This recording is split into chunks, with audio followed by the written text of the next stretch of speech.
Where the Force leads, I will follow. Where the Force leads, I will follow. Where the Force leads, I will follow. Where the Force leads, I will follow. Where the Force leads, I will follow. Where the Force leads, I will follow. Where I lead, they will follow.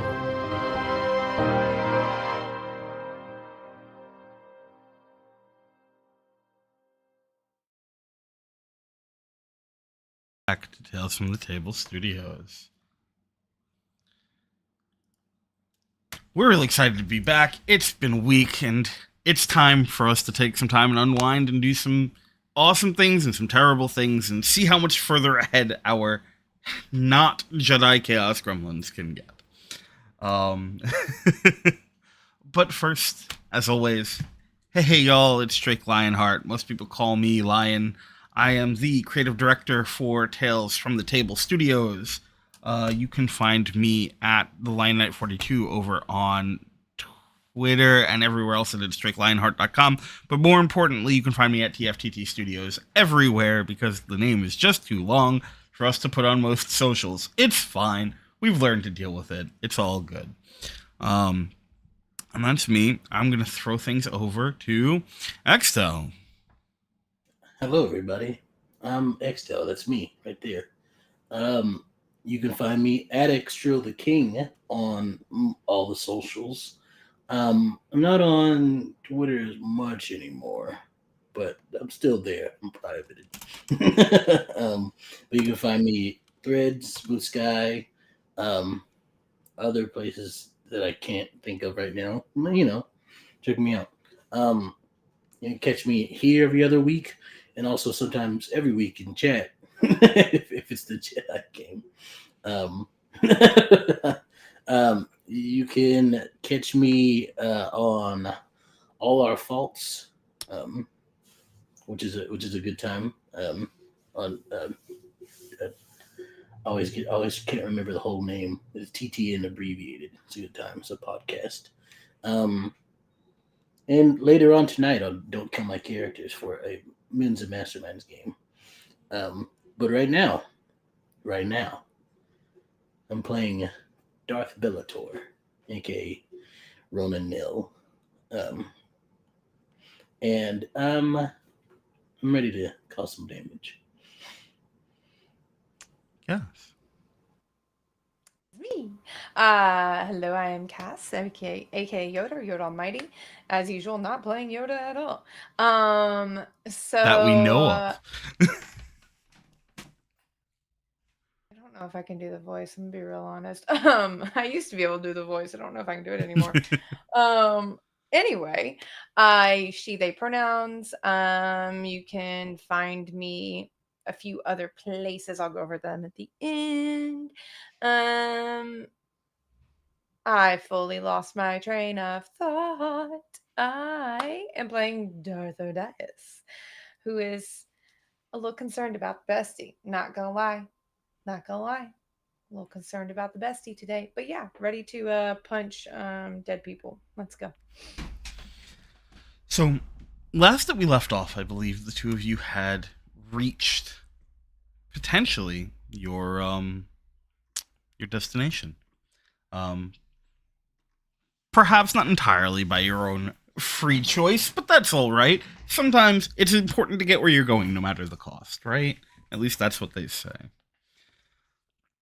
So now, deep in the middle of these darkened, rot-stenched jungles, you have found yourself standing before this mirrored trapezoidal fortress with spikes just jutting out towards it as though the planet itself is trying to rip it out of the ground.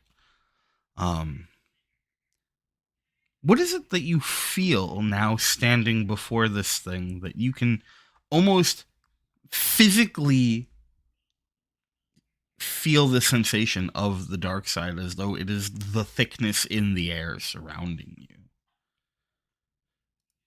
What is going through your minds?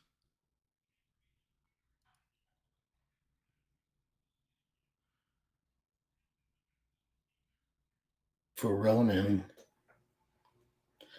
I believe it's a sense of partially impatient, and partially pissed off. There's so many mix of things, but I think the main thing that comes to my mind in this moment is sitting in my cell a long time ago on that ship, and then seeing the red lights flash and then crashing. The whole event plays through my mind, and I think about it.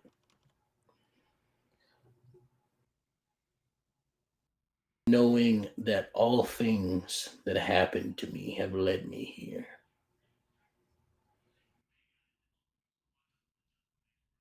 Just replaying over and over again in my mind. Odias. Apologies. Chuck has opinions on where she should be today. She's trying to climb up on my shoulders, but she won't stay there if I put her there. Hello, internet, cat butt. She just wanted her 15 seconds of fame. She wants me to hold her. Mm-hmm. But she also does not want to be held. She got the brain cell from the other orange cat today. The casual duality of cats. Touch me, but don't touch off me. my keyboard. God damn it, cat. Odias is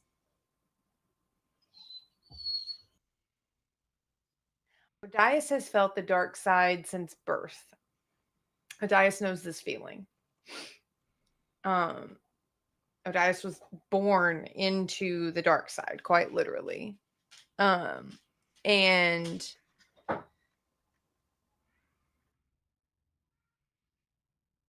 knock that over. And so this is nothing new for her.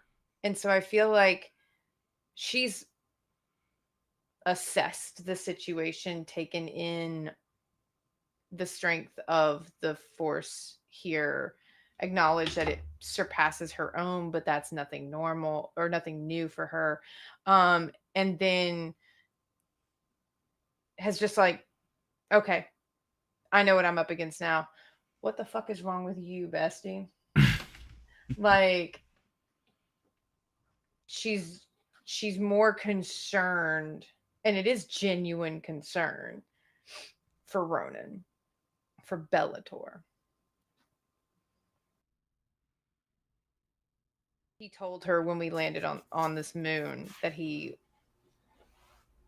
would not be Ronin today. He would be Bellator. And so she is laser focused on keeping Bellator alive.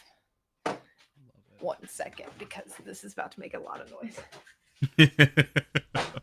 My electric screwdriver was hanging on by the bit to the edge of the table. I'm like, oh no. that would be a loud crash, and we're not doing that. But yeah, so Odias genuinely is just like, oh, great. Another powerful, dark asshole. Like, fine. We'll get through this. We've gotten through everything before. Bessie, you good? Like, and it's not said a word, but I feel like, we've been in each other's pockets for 7 years. You know what it's like when Odias is not saying something very loudly. I think it's very like because Bellator is standing there, very staring pointedly at what lays before us. But I think it is very much. I think it is without looking at you, just feels it, and is like, I'm okay. Just a lot of things are happening today. That they are.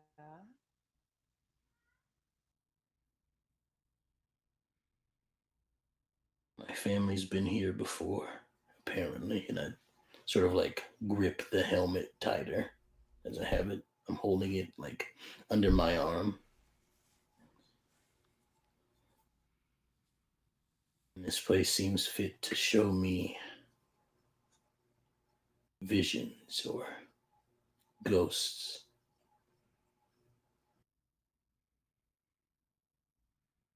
Just a bit excited. And he doesn't actually mean excited to see what this place has to offer next.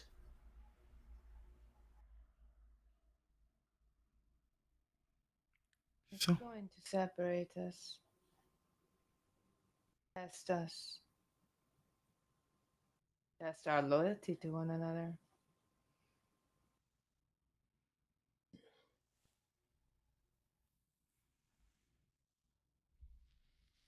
Whatever they want to throw. We'll catch it and throw it back. Indeed.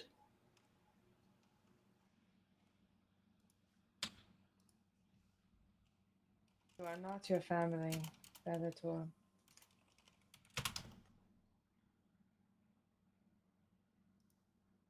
I've been searching for answers about them for a long time. Not really actively, but I've wondered. As long as you do not forget yourself in looking for them.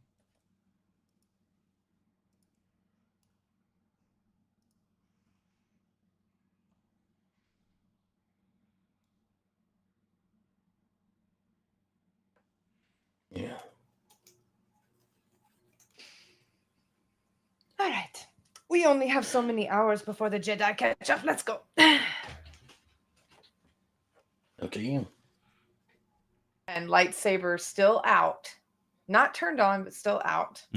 Start walking towards. Wonderful. Follow.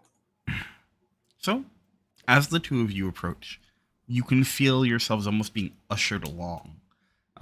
That semi-familiar feeling of being pushed forward, guided, dragged, propelled by the dark energies that cling to the land around you. As you pass the remnants of the clearly ineffective deterrents that you see still standing, pristine and untouched, there are a series of sort of long, large braziers that ignite in black flame as you pass them, each crackling to life. Though, instead of cutting through the darkness here, it's almost like they are darker, creating these dark hole-like effects, sucking in the bare remnants of light that try and cut through the fog and the trees. Here, a void that nothing escapes from. At the summit of this behemoth, you're met by 4 sword-armed statues, 2 on either side of the avenue you walk. On the furthest, holding weapons extended but pointed down, while the 2 directly flanking the path seem to have had their arms and whatever may have been there destroyed, scraps of overgrown rubble laying at their feet, a testament to their failure. Between them, a mirrored staircase rises between ramparts that lead up to the temple's entrance. It's clear that they're far too narrow for you to ascend side by side. One will have to go first, the other will have to follow. Who's going to take point? Or No. what would you like No. to do? Now, real quick here. Yeah. I know Bellator's a big dude. I am not insignificant in height. How narrow are these stairs? Because fuck these guys.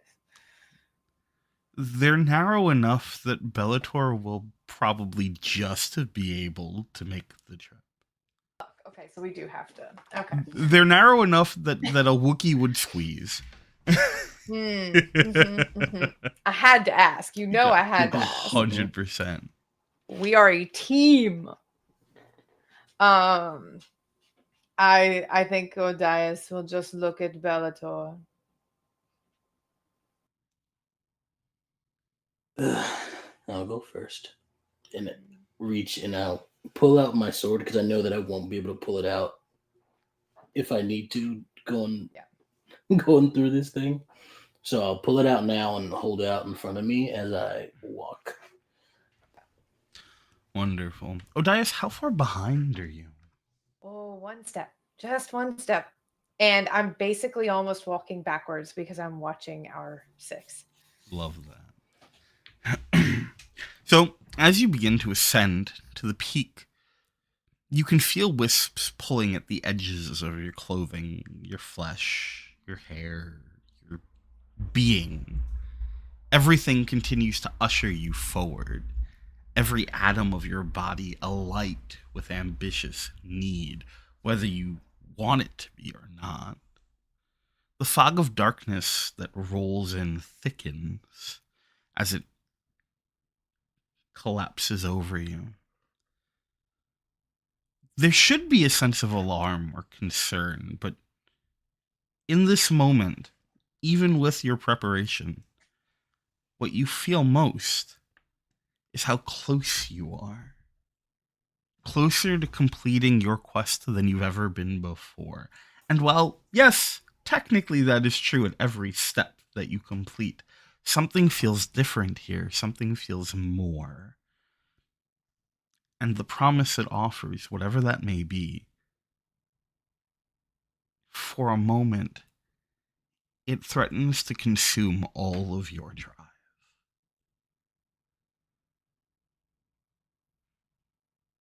As though your purpose here, not on the planet, but in life, is only a few steps away. Odias. Kedri.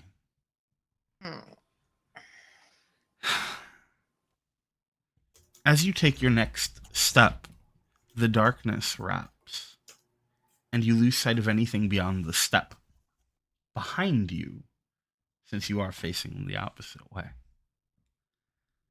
You move to take the next step and find yourself on solid ground. And you can hear voices chanting. They're familiar to you. And slowly, steadily, this fog begins to clear. And as it does, you find yourself in a familiar place on Dathomir. Surrounding you are maybe 100 sisters, chanting in unison. Swirls of green and purple mist flowing between them, growing thicker as each of your sisters pour their essence into it. You immediately recognize this as the rite of succession. At the center stands an elder, one you recognize as your own aging mother. Far more lines and creases in her face than you most recently remember, and covered head to toe in sigils. Somehow you know that tonight is her ascension. Before her, a well of energy, spirits pouring from it and they too adding their essence to the pool. In this moment, what do you do?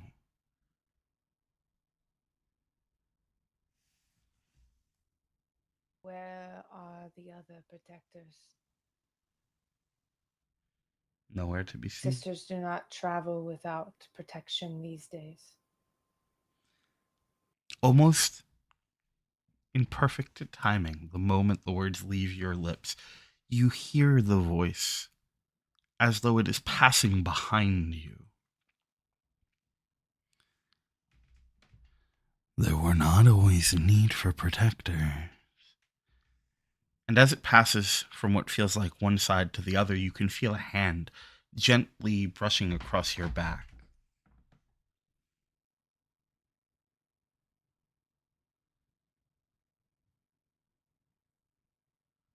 Turn. There is nothing.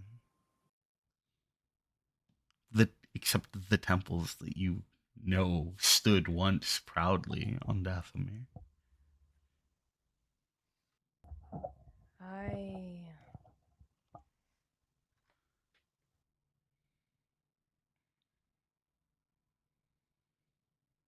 I do not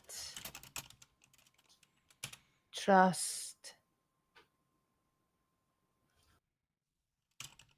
this image. Or my cat. I swear it is evil child Zoomy hours. Mm.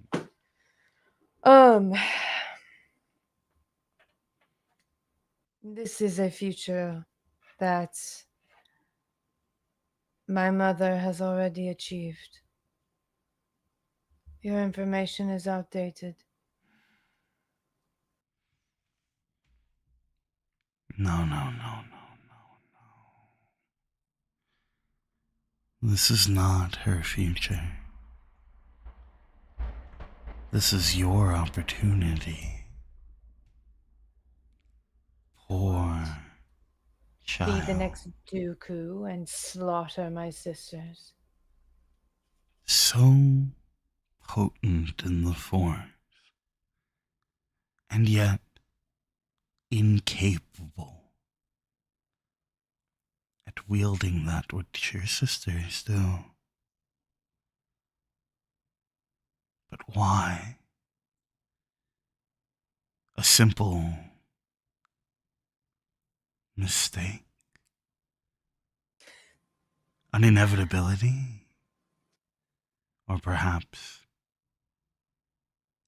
you hold yourself back. Perhaps they hold you back. What could you be?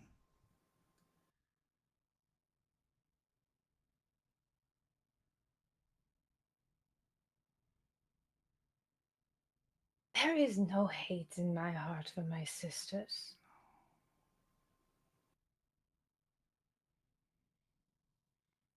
Dathomir has changed since your life.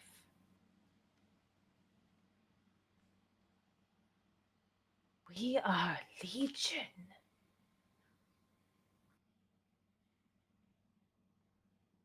We learned from the mistakes of Ventress and Maul.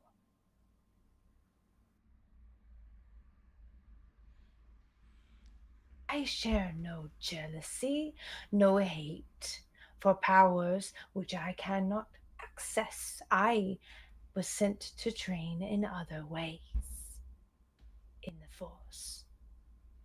As you say that, one of the sisters moves past you, guiding this well of energy that they are pouring themselves into. And as they do, they stop, and she turns to you, her eyes pitch black. And you hear, "Is that so? Or have you just convinced yourself? Do you cope by promising that your training in other ways makes you equal, makes you relevant?" Do you have no hate, or do you fear it? Lion, is this a Zani? Yes. You were the one who taught me. There was nothing lost in my old training.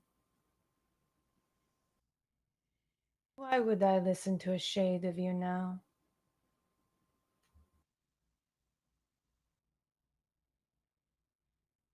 Try again.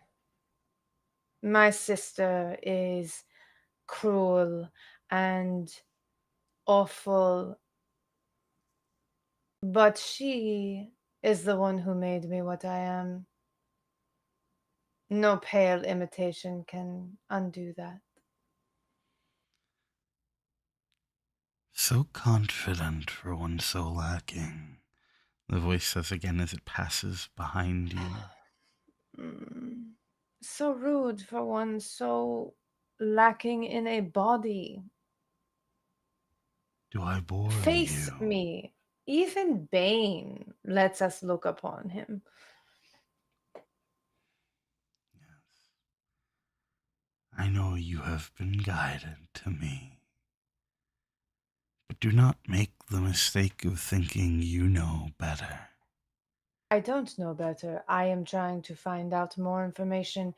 And she will unclip the holocron from her belt and You shut go to him reach up. for it, and it's not there. Oh, he's Oh, on vacation.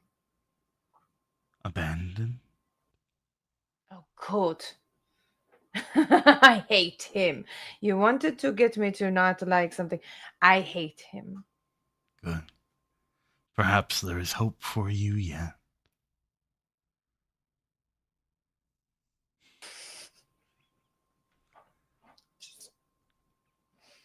I have one here looking out the window, and then she's getting in this window. Perhaps there is hope for you yet. What is your name? You'll know it when you should. What is it with dead Sith and the secrecy? I understand it was the way things were done. But we want to bring the dark back, and none of you will talk. And who are you to bring back the darkness? The one willing to do the work while you languish as a ghost on this moon. The foundations I have laid will provide for those worthy. You speak strongly, but I see your heart. I feel where you are flawed. Enlighten me. Now, where would be the fun in that? You wish for power. You wish to be the one to bring back what we have built? No, No. I wish to build anew.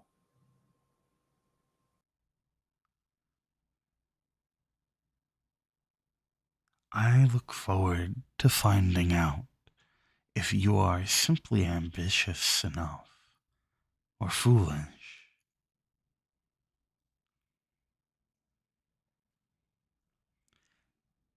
And you can feel a presence sort of vanish.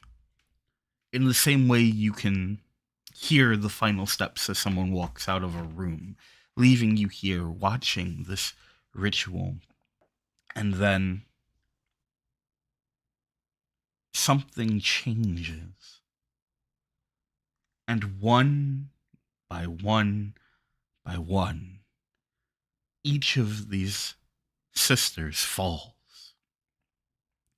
And as they do, their bodies writhe.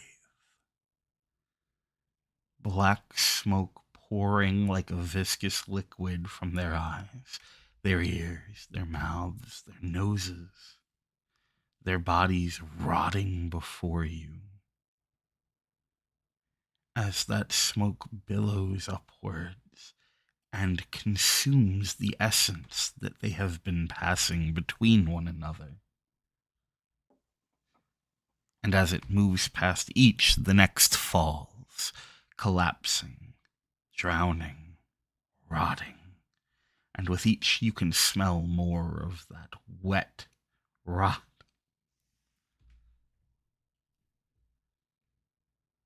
And you can feel something slipping away.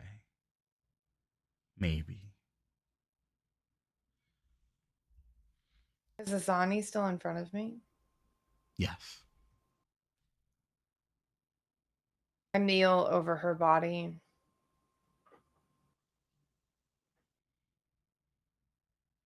And I press a kiss to its forehead, no matter what state it's in. And as you do, one of the arms reaches up and grasps the back of your neck. And you can feel bone jutting through rotted flesh, pushing into you, dotting your own, breaking past your skin as it holds you close, eyes opening, and more of that blackness as they sink into her skull. And the hand eventually, wet and fragile, sloughs away.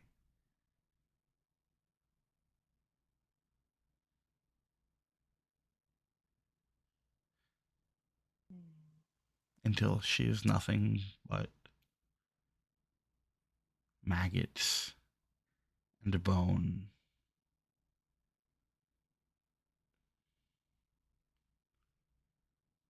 I just start meditating with her skull in my lap. I love that. And as you sit there, eyes open or closed, Open. you watch as every single one of your night sisters suffers the same fate. And as it reaches your mother in the center, the well before her darkens, and she looks at you. And she opens her mouth as though to speak, eyes full of pity, and more of that blackness rolls out. Her jaw falls. She collapses to her knees. And unlike the others, the darkness wraps around her and seemingly pulls her into the earth. And you hear, "You are alone now. Do you prefer it this way? Would you like your friend back?" I am never alone. Never. The Force is always with me.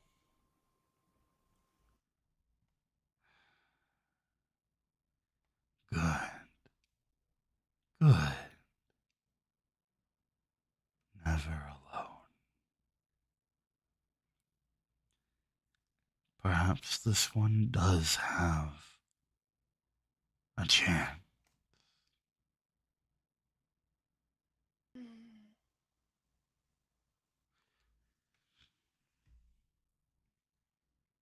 Bellator, you have been ascending these stairs, and you can feel Odias at your back. But as this fog settles in, it is broken by the sound of blaster fire and a streak of red darting past you, cutting through that fog. And as the fog begins to clear, you see more blaster bolts go flying. You hear shouting and screaming. You see lightsaber ignitions in the distance. You see a battlefield.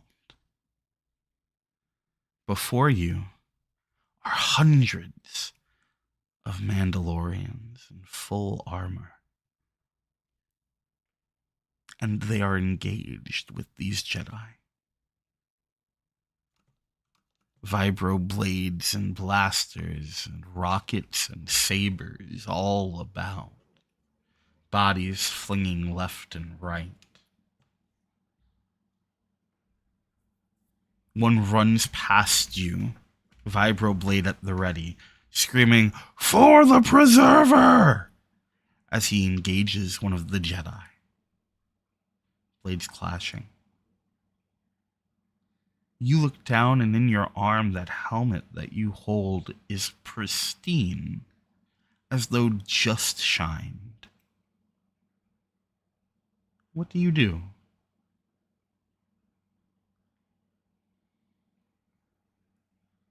First, I look for the nearest Jedi. Sure.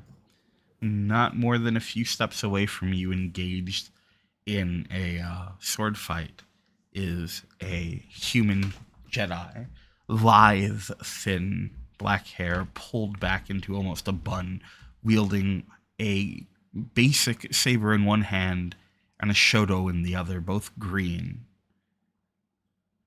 Fighting against a Mandalorian warrior wearing crimson red and silver armor. I don't put on the helmet, but I hang it at my belt. And then I reach out with the Force and I try to take the regular lightsaber from that Jedi. Why don't you roll me your force ratings worth a force die and add one? Lovely. Alright, so I'm rolling 3 here then. You're rolling 3. Good times. That's 2 light and 1 dark. Wonderful. How many will you be using?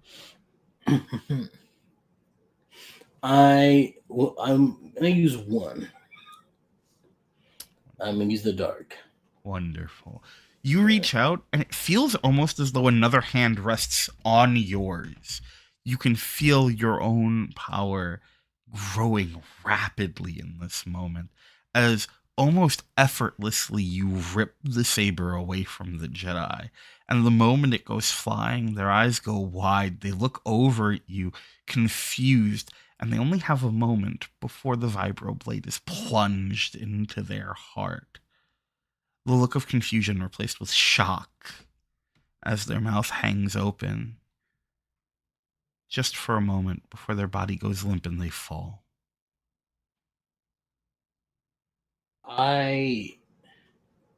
Here's the thing. Yes. I'm gonna give you a little insight into what Ronin's thinking right now. Yeah, let's do it. He remembers Odai's words to try to test us. And he has some sense that this may be one of those things. But also, his name is Bellator for a reason. He enjoys the thrill of battle. And we've had so little of it recently. And this is the time that he gets to show off. So it's almost scary, probably, the smile that appears on his face looking out at this place with such obvious opponents ready for the taking. And it is similar to how we were fighting that giant thing previously. It's a change in levels and a terrifying grin on his face as he essentially Naruto runs through this battlefield, trying to pick off as many Jedi as he can. Absolutely. It is a whirlwind of violence and death as you enter the fray, carving down Jedi left and right, some busy engaged with other Mandalorian, while others see you coming but cannot take the necessary steps to prevent you. I'm using both of my. This is my favorite fighting style. I'm using both of my lightsabers here. I've activated my sword saber, as I like to call it, and I'm running through the battlefield. Both of them whipping back and forth, just cutting off heads, slashing whatever I can, whatever I can get. I'm doing it. Love it. You are charging through, and like I said, just bringing death behind you. Ahead of you, you see a Padawan hopelessly outmatched. Eyes lock as he takes a single step backwards as you approach. You bring your blade down, and in the moment before contact, you feel something push back, and you are shifted just far enough to the side for your swing to miss. You look up, and standing before you is what you have to imagine is his master. Standing tall, proud, calm, as a bastion between you and the Padawan, two hands firmly gripping his blue saber. Eyes narrowed, confused. You do not seem to wear the armor. You are wielding their weapons. He opens his mouth to speak, but what you hear is most decidedly not from him. Behind you, passing, you hear, "Bringer of death, I feel the rage in you."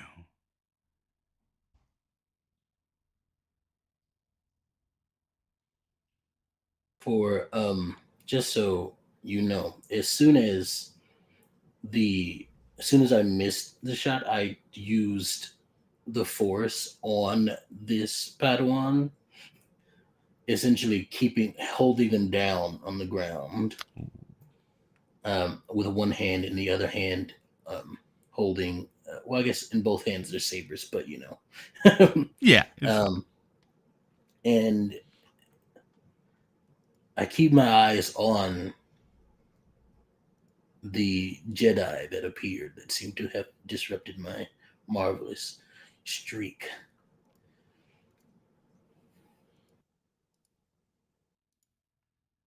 And are you disappointed? No. Show me your power, poor lost child. Show me why you belong here. Why they should never have let you leave. I'll take out my frustrations on these Jedi. And I'll use the Force again, and instead of holding the Padawan down, I'll push them towards their master, while at the same time, with my other hand, my non the lightsaber that I took is the one I'm doing this with, Okay. and I'm just gonna throw it like a javelin right at the Jedi as I rush towards him. Ooh, I love that. Okay, so here's what we're gonna do. I'm gonna say, why don't you make for me a... Ooh, give me one moment. I just want to check something on your sheet. Yeah, okay. We can do that. Let's make an agility lightsaber check with a difficulty of 2. I believe I have a thing. Uh-huh. Um, I like things. I have a thing, and I think I would use it here. Mhm. And it's I have a thing that allows me to take away difficulty dice. Ooh, we love that. I believe, is it difficulty dice? Actually, I don't think it is. Let me double check. Sure. No, it's the black dice. Okay. Difficulty dice. Cool. Sorry. No worries. So We'll just gonna find roll it. opportunities for that. Don't worry about Yeah, it. I'm gonna roll it. I'm just gonna roll it. You go So for it. lightsaber with how many difficulties? You said two. Two difficulty. Yeah, and Okay. agility is what you roll with usually anyway, right? Because you have Yeah, yeah Ataru a technique. Taru. Yeah. Yeah. All right, we're doing it. Well, Ooh. success and an advantage. Well, we like to see that. Okay. So here's what we're gonna say. Let me check something. Do success and an advantage. Cool. All right. So you fling the Padawan at them, and he reaches out using the force to stabilize and steady them, and you hurl the saber in the same moment. He pushes his Padawan to the side, and in one movement turns his body using his other hand to pull, dragging down a scrap of metal from what seems to be a crashed ship to create almost a dome around his Padawan, attempting to avoid what you've thrown. It seems to clip him, though, slicing deep into one of his arms. And he is going to stumble back. I'm going to check something. Okay, cool. And then he comes running to meet you. He shifts to the side, bringing the saber down in this very rigid, tight form. I have to roll some of my own dice. Do you have anything that... Do you have any defense? I do indeed. I have one range, one melee. Wonderful. Okay. Checking one thing, because I'm still making sure I remember everything in combat. So, that is one black die per defense, so we're going to add one black die for him. So we'll do that and that. And that. Okay. And he's going to make an attack against you. Yes.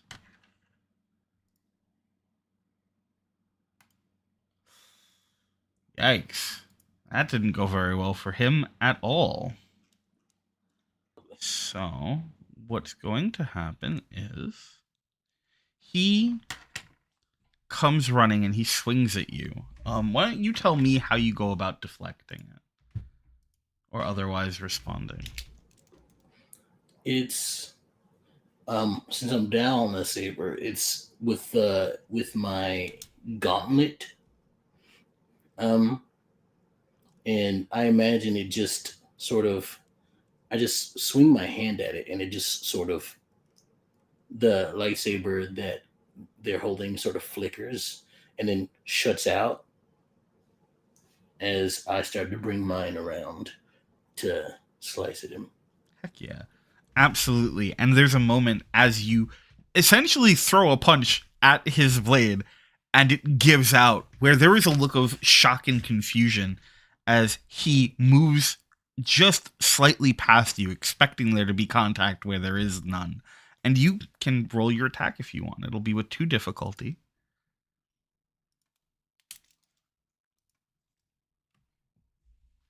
And 1 black die, actually, now. Oh. Should I re-roll it? I already rolled the... I'll just roll the 1 black die. So you can just roll the 1 black die, or you said you have an ability that can get rid of it, right? So it's up to you. I do. If you want to use that. It lets me get rid of 2 of them, and there's only 1 per session. So I'd rather wait. Yeah, that's totally fine. Yeah, then just roll a black die. No worries. Lovely. Oh. Okay, cool. Nothing on the black die. That works. Mm-hmm. Okay, so you have a success and a threat. So here's what's going to happen. Why don't you tell me what you do, and I will tell you what happens with the threat. So I'm taking my saber sword, which is lit up and everything, all black. It's wonderful, and I am swinging it right at this guy's neck as I'm coming in. Um, and you tell me if it lands or not. But that's the plan. Oh, so what happens is, in the moment where your blade makes contact with his neck, it slices through like a hot knife through butter. And in that moment, you feel something pulling at your insides, dragging you away from it. It sets your body alight like lightning coursing through your veins. At first, the experience is miserable, painful, agonizing, even. But beyond that, it feels fulfilling. It feels affirming. You feel stronger with it. You take one strain as this body collapses in front of you. And again, you hear that voice. Yes, good. That's good. Do you enjoy this? More than anyone probably should. And why just the Jedi?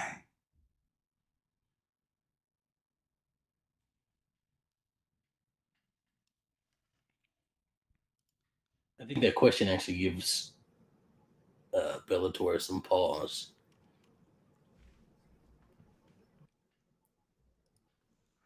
I don't know. They seem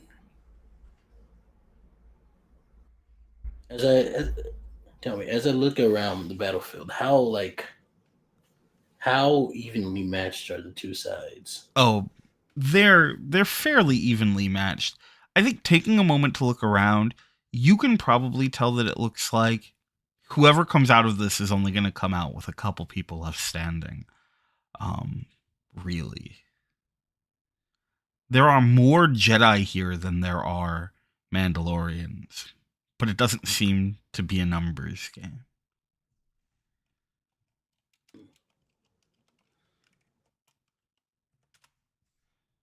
I think his hand instinctively goes to the helmet at his side.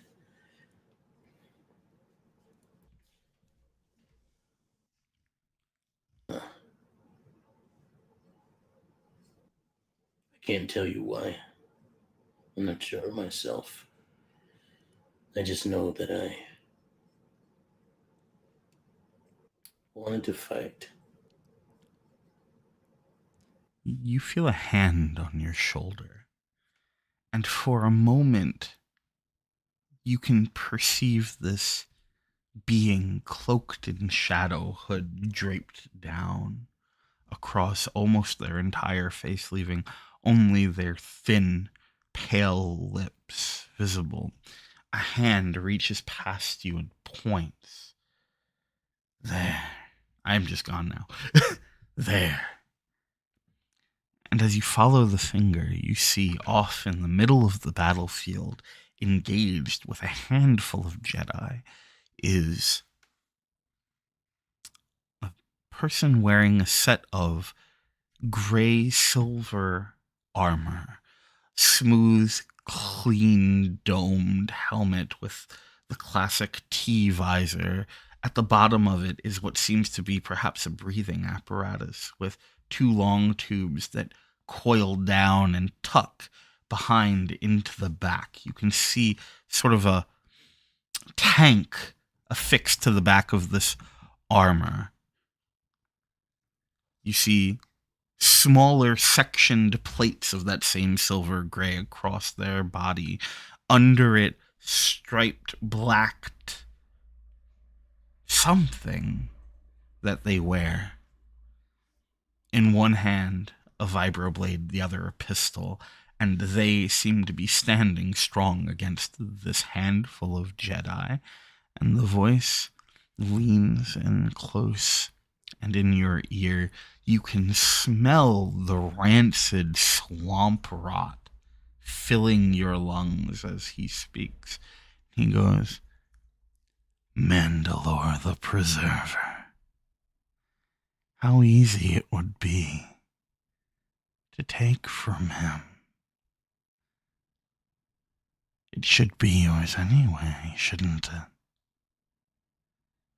If he is to fall, why not by your hand? Why not return to where you belong? Why not to take what you deserve? What you want?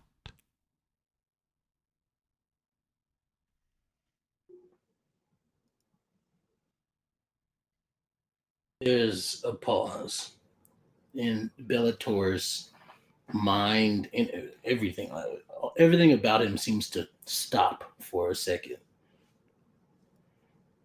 as I think Odai's voice comes to him in this moment in his mind, and he goes, is that what I want or what you want?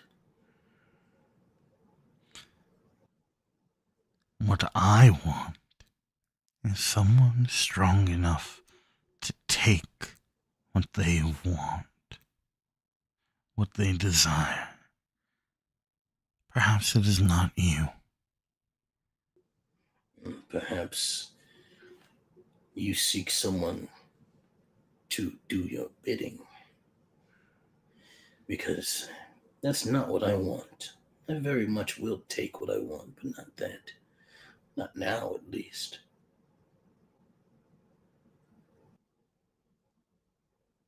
A shame. I had higher hopes for you. She was so strong and confident. And you, unguided, unfocused range. You say you know what you want, but do you truly?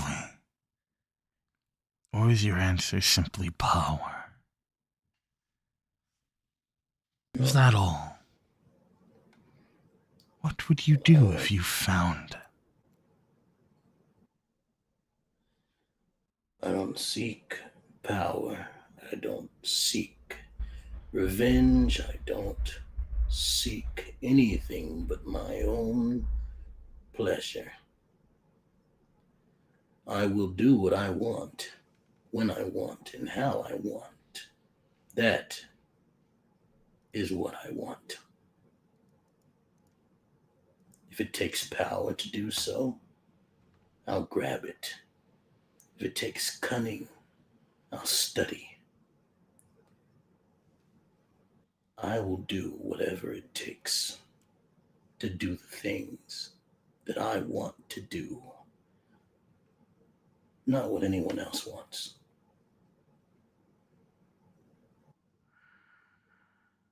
You sit there and you judge me for what?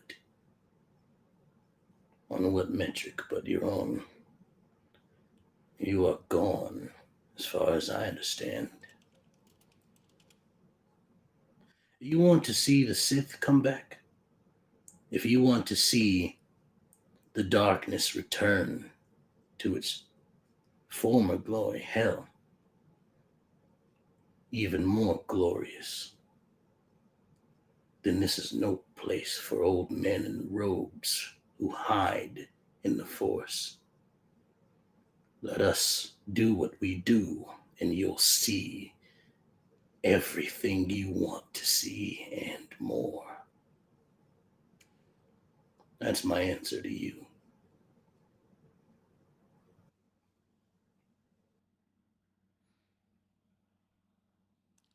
There's a moment of silence, perhaps contemplation, and the figure releases you and steps back, and as it does, it disperses into that same dark cloud of smoke,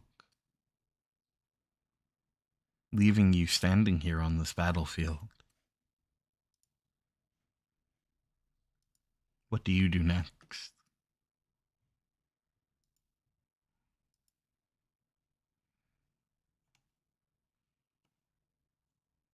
I put my sword away and I sit down and meditate. Eyes open or closed? Eyes open. Wonderful.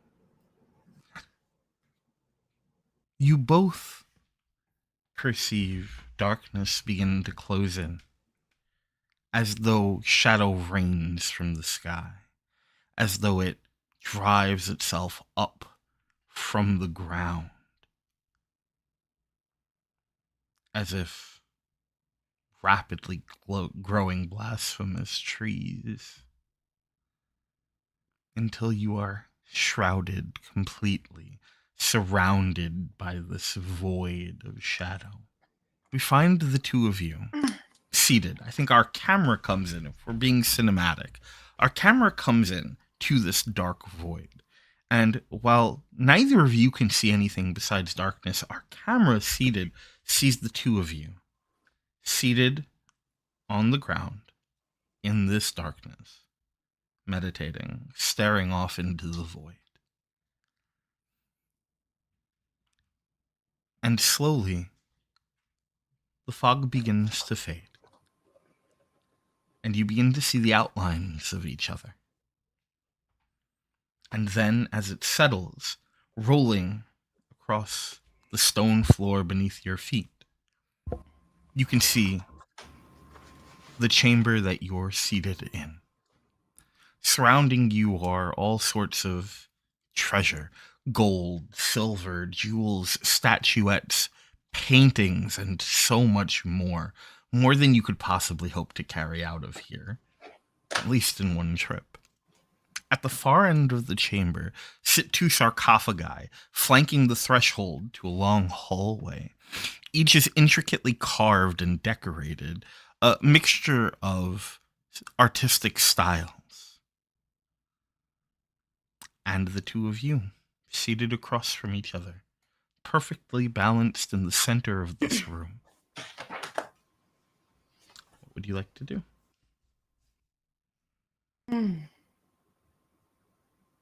Death, destruction, what he thought was my worst fears.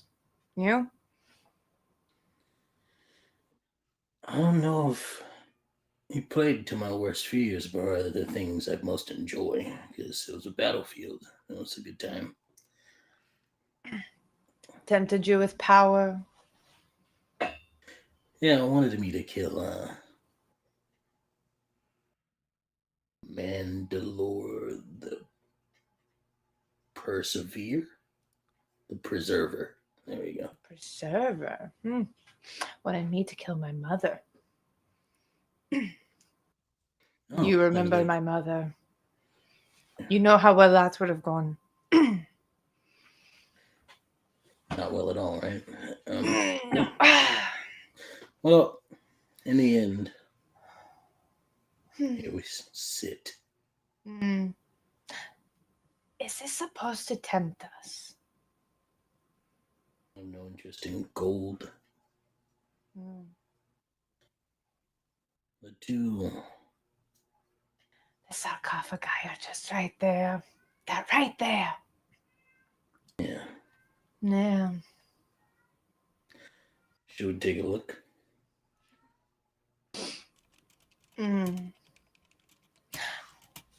Test something real quick.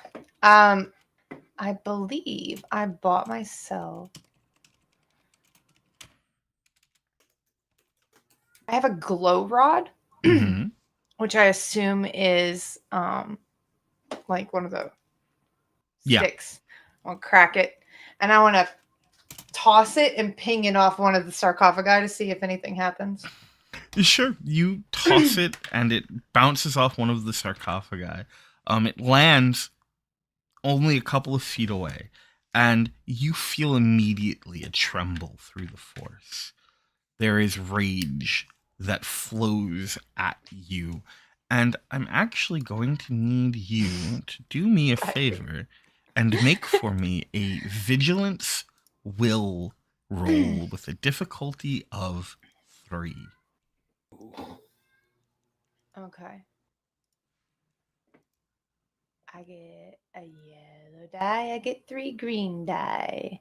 And then you said 3 difficulty? Mm-hmm. Okay. mm. No, I'm not going to try anything onto it. We're going to just see what happens. Let's do it. Ooh. We got 2 successes and a threat. Okay. And a cat. So, you feel this immense pressure slam into your chest, as though it is trying to knock you off your feet. It doesn't, but you do feel something pass through you in that moment, and it feels as though something is ripped from inside of you. I need you to take 1 strain. Okay. Do I know what's been taken from me? You do not. Can I find out what's been taken from me? Well, you might be able to try, but before you do, allow me to explain one more thing. As this buffets you and you feel that, there is a scream, almost a shriek, that echoes through both of your ears and seems to fill the chamber, and it begins to shake. And the sarcophagi begin to shake as well, small micro cracks forming in them. Now, if you would like to take the time here to sit and think, you are welcome to, but the things around you may not wait.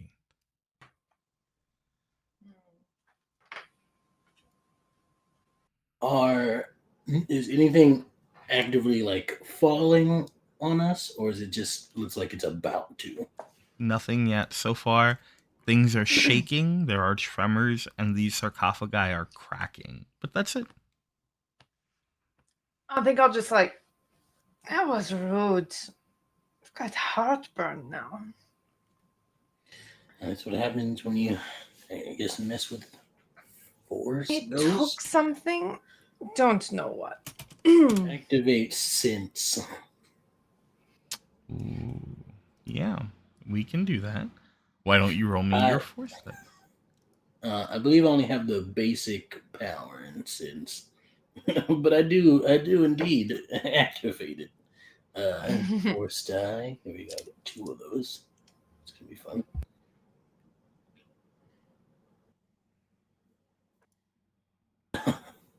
I'm consistent, I guess. 2 light and a dark. We're going with the 1 dark. Sure. I'm mostly avoiding using light stuff inside of here because I know they'll be mad at it and I don't want to deal with it. You're already making them plenty upset. Why add to it? You got this anyway. You reach out with your senses. And besides Odias, you sense nothing alive here. No living beings whatsoever.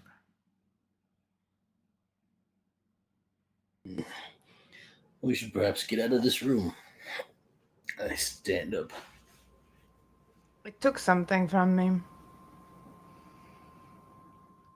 I'm inclined to take something from it. An eye for an eye, as they say. I'm gonna pull my lightsaber. Is the holocron back on my belt? You go to check and it is, yes. I'm gonna tap it and go, "You're useless." And then I'm gonna walk up to one of the sarcophagi and light my lightsaber. I'm not doing anything. I'm just standing there. So as you approach one of the sarcophagi, you begin to hear whispers. First, just a few, 3, 4 voices speaking quietly, overlapped. But it grows into this chorus of discord and cacophony. 10, 30, 50, 100, 1,000, 10,000, 100,000 voices talking desperately over each other into your head. Angry, afraid, screaming, demanding, growling, hatred and fear and lust. And it is so much. And I'm going to ask you to make me one more of those vigilance will rolls. This one's Feel free only to- going to have 2 difficulty. Okay. 4 advantage. Okay, no success for advantage. Cool. Yeah. So here's what happens. Mm-hmm. As you approach the sarcophagus and these voices flood your head, your knees give out. And you collapse in front of it.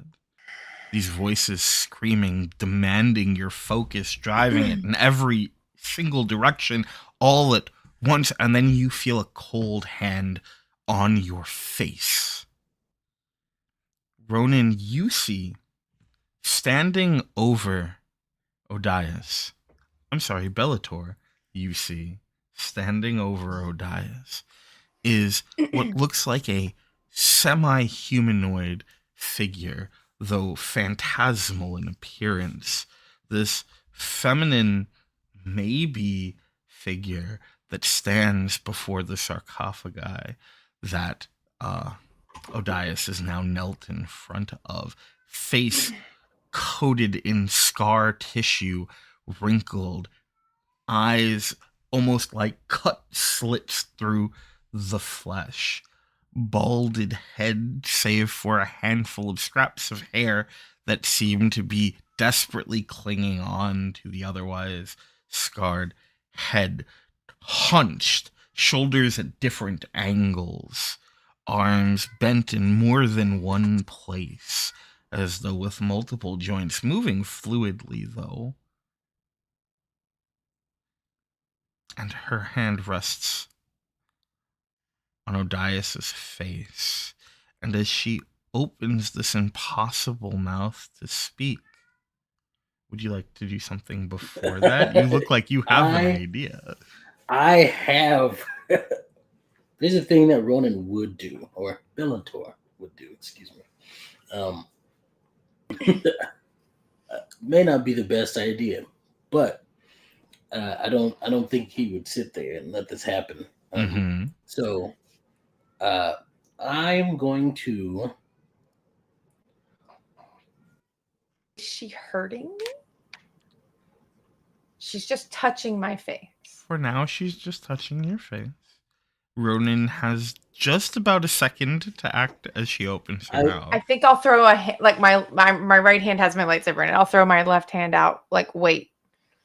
Ooh. Then I will, because I was about to. To start. I know what my best is about. And she opens her mouth and begins to speak. And at first, you cannot fathom what is being said to you. It is echoed sounds that turn back on themselves and scar your brain as you try and comprehend. You're each going to take 1 point of strain as this happens. But then it begins to balance out. The pain that you experience seems to focus you here, seems to make it easier to keep your focus on what it is that is being said. And she goes, "You make a mockery of me?" No. Seek knowledge, and it is not being shared.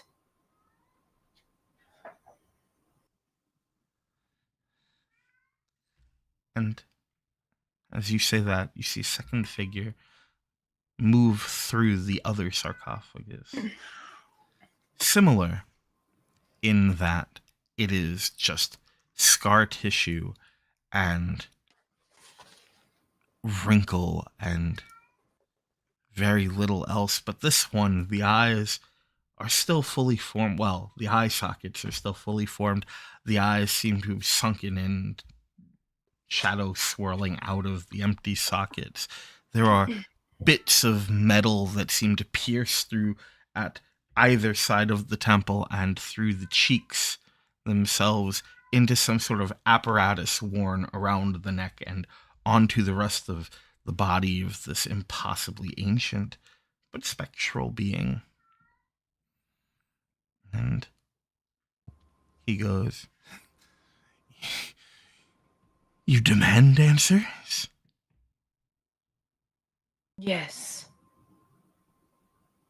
And who is it that demands answers here in the tomb of, and as he speaks the next words, they just slip out of your brain. We are a new generation of the Sith. The foundations have crumbled. And we have followed the voice of one, and now another, to reach here. And all we want is the knowledge in which to bring the Sith back. In a galaxy made new, so must we begin again. But no one wants to give up their secrets even in death, and this is why we have failed until now.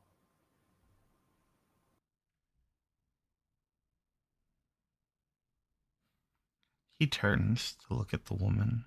He goes, "They blame their failures on us?" I have not failed. Did you not just say that you did? No. Then tell us. Yes, tell us. What have you done? What have you done that makes you worthy of whatever is hidden here? Tell us why we should allow you to pass. Because we're the only ones willing to do the work. How many acolytes have come to kneel before you these last centuries? Are we the first? You are certainly the most interesting. Do you know where the others who have come before us are? Oh, yeah. Dead. Gone. Forgotten. Just like you. We don't even know your names. You can't even utter them to us. For a moment, you see his lips curl wide into this disturbing, bemused smile. They think it is our tomb. A prison, then. You think it is for us. How unprepared. Now, give them a moment. What has brought you here? Knowledge.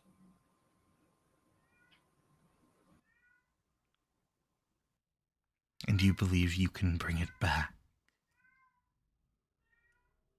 Yes. Yes. There was once a time where we stood strong over Onderon, where I took the teachings of my father and his father before him and brought greatness and glory to our planet before the Jedi ruined everything. They took from us what we had made for him, and she motions to the hallway beyond. Do you believe that you can stand strong where we fail?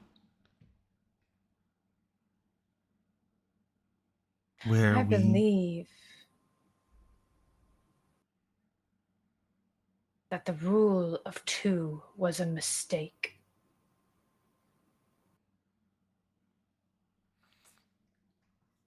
I believe The Jedi kept us weak through sheer numbers. We are 2 for now, but with you we become 4. With every soul we pass knowledge to, we grow exponentially, and so does power. Force is everywhere, but those able to use it are few.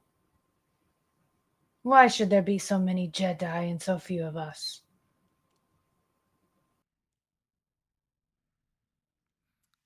They exchange glances, and those smiles stay, amused, condescending.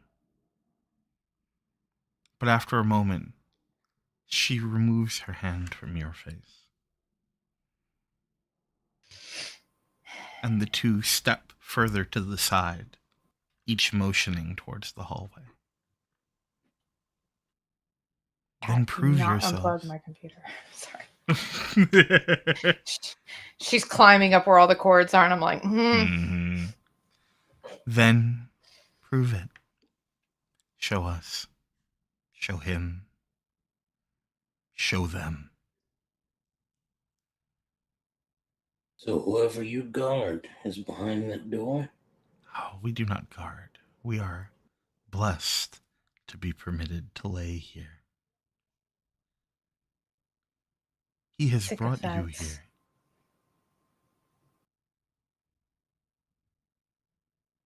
And you will either bask in his glory, or you will attempt to take for yourself.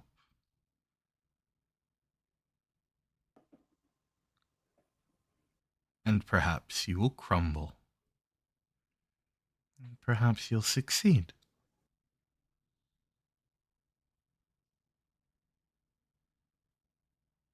What is his name? You will find it. It is already inside you. It always has been, as it is for all of us. And when you see it, and when you hear it, and when he comes to you, you will know.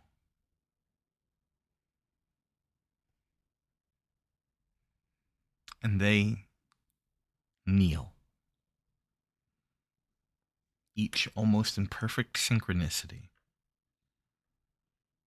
heads lowered as they prostrate themselves to the floor, foreheads pressed against the stone beneath your feet. Clearly not for you. Not yet, at least.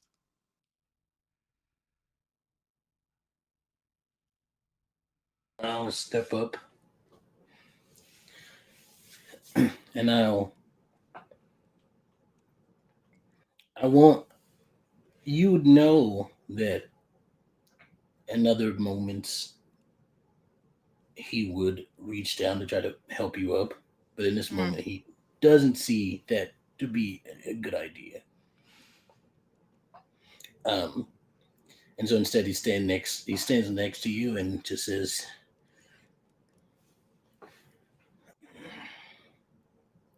"Let's do it, Otias. Let's either meet our demise or ascend to higher levels." And I think she will reach for your hand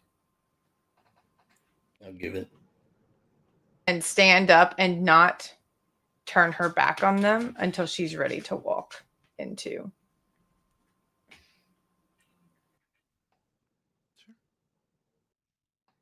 And they stay perfectly still.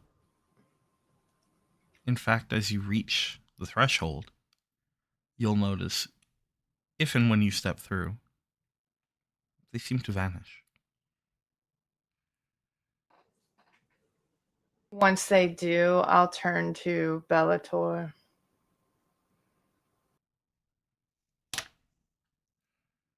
Together this time. We'll He burn tries out to in separate oblivion. us. Hmm. Just says, we'll burn out in oblivion, or we'll become oblivion.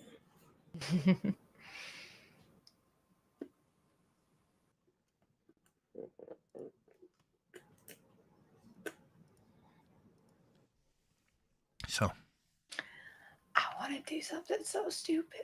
what do you want to do? I want to take the holocron off my belt and throw it into the darkness. Interesting.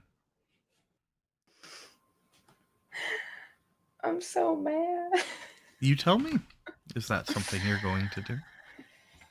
Oh. What do you think, X? Listen, as a player, I'm always on the side of chaos. Right? I'm like, and it is something she would do because she's pissed because little bitch has been quiet ever since we got here. If it helps at any point, just so to give the air about Ronin or Bellator at the moment, the when one of them said you'll either you'll try to, you'll succeed, or you won't. When they said that, basically implied that there's a chance for us to succeed, and at that very moment, and as he watched them essentially bow down to whoever's in there, Bellator became convinced that we will succeed, and that and so the air about him at this very moment is that this is our place now. It's This is our already castle now. it's Full on already ours. striding in here going, this is already ours. We called dibs. This is our castle now. Okay, Yeah, I think sensing that. Hang on. I I will- want to point out one thing very quickly to you. You can do it. I will never stop you from doing it.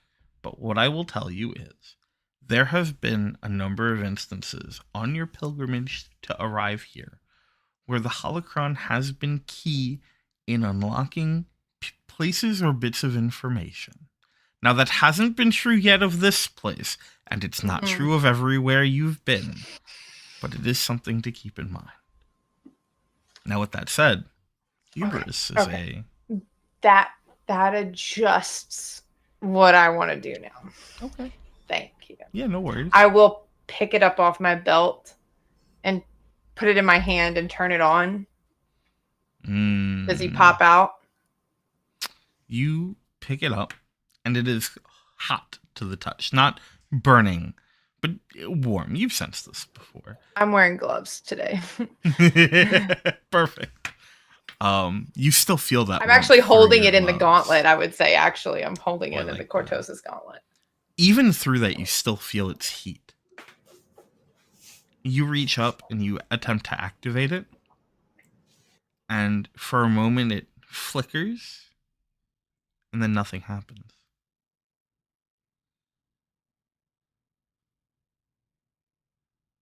And then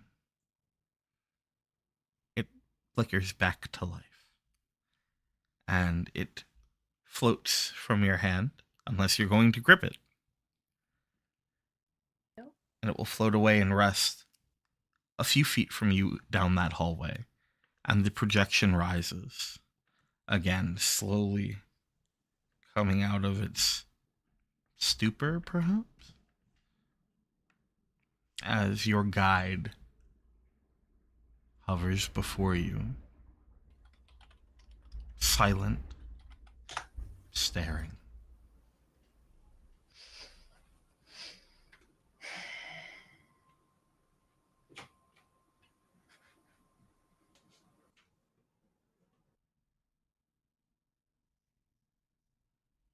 Why did you bring us here? If you are simply going to ask for me to answer all of your questions, Just the one. then you have already failed. You will know why you are here when you are finished here. or you will die here. Failure. All right. That answers the question. Cat. Literally just jumped down on my keyboard.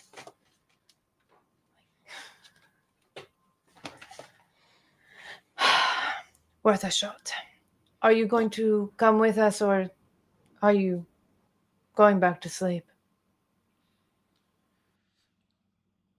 You will carry me until such a time as I inform you I am prepared to aid you in your next step.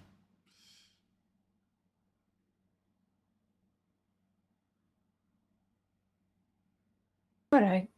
And I will pick it up with the force, put it back on my belt. And it shuts off immediately as you pull at it. And again, there is that heat as you put it back on your belt. Mm-hmm. Thanks for a whole lot of nothing, DB. All right, let's do it. Love that. Useless old men. All right. Shall we? Let us go. Okay. So, Small into the breeze.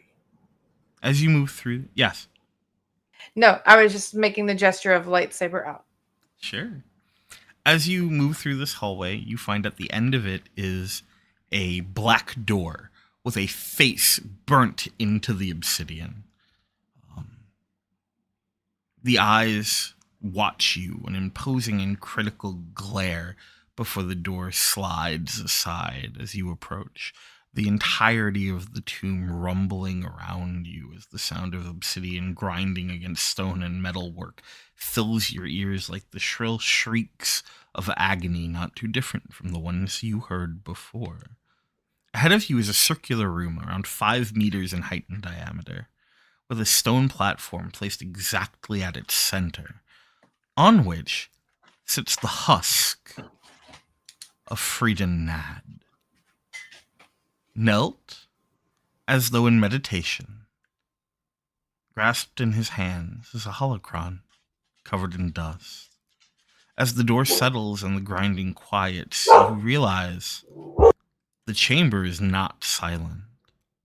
Instead, you both hear the sound of thousands of tiny legs skittering about. It is in that moment that you realize that the ground, only a foot below where you stand at the threshold now, and covering the entirety of the chamber besides that center platform itself, are these small ovaloid skittling amber-shelled beetles. Besides that, you also realize that, despite a growing comfort with the thick blanket of dark energy that you've been surrounded by since you first arrived here, it seems as though there is none here. No guiding hand, no pressure ushering you on. Nothing. As though this place is devoid of the Force. Certainly not what you'd expect from a place that is a well of darkness. What would you like I'll to do? try to feel for the force. Not like try to do anything with it, just see if I can feel it at all in here. Sure. So you reach out with the Force and you grasp at it. And it feels like it's just beyond your reach. Every time you grab at it, it feels as though something is physically pulling it from you, stealing it from you. And the more that you attempt to grasp at it, the more it feels like not only is it pulling the Force away from you, but it is trying to pull the Force from within you.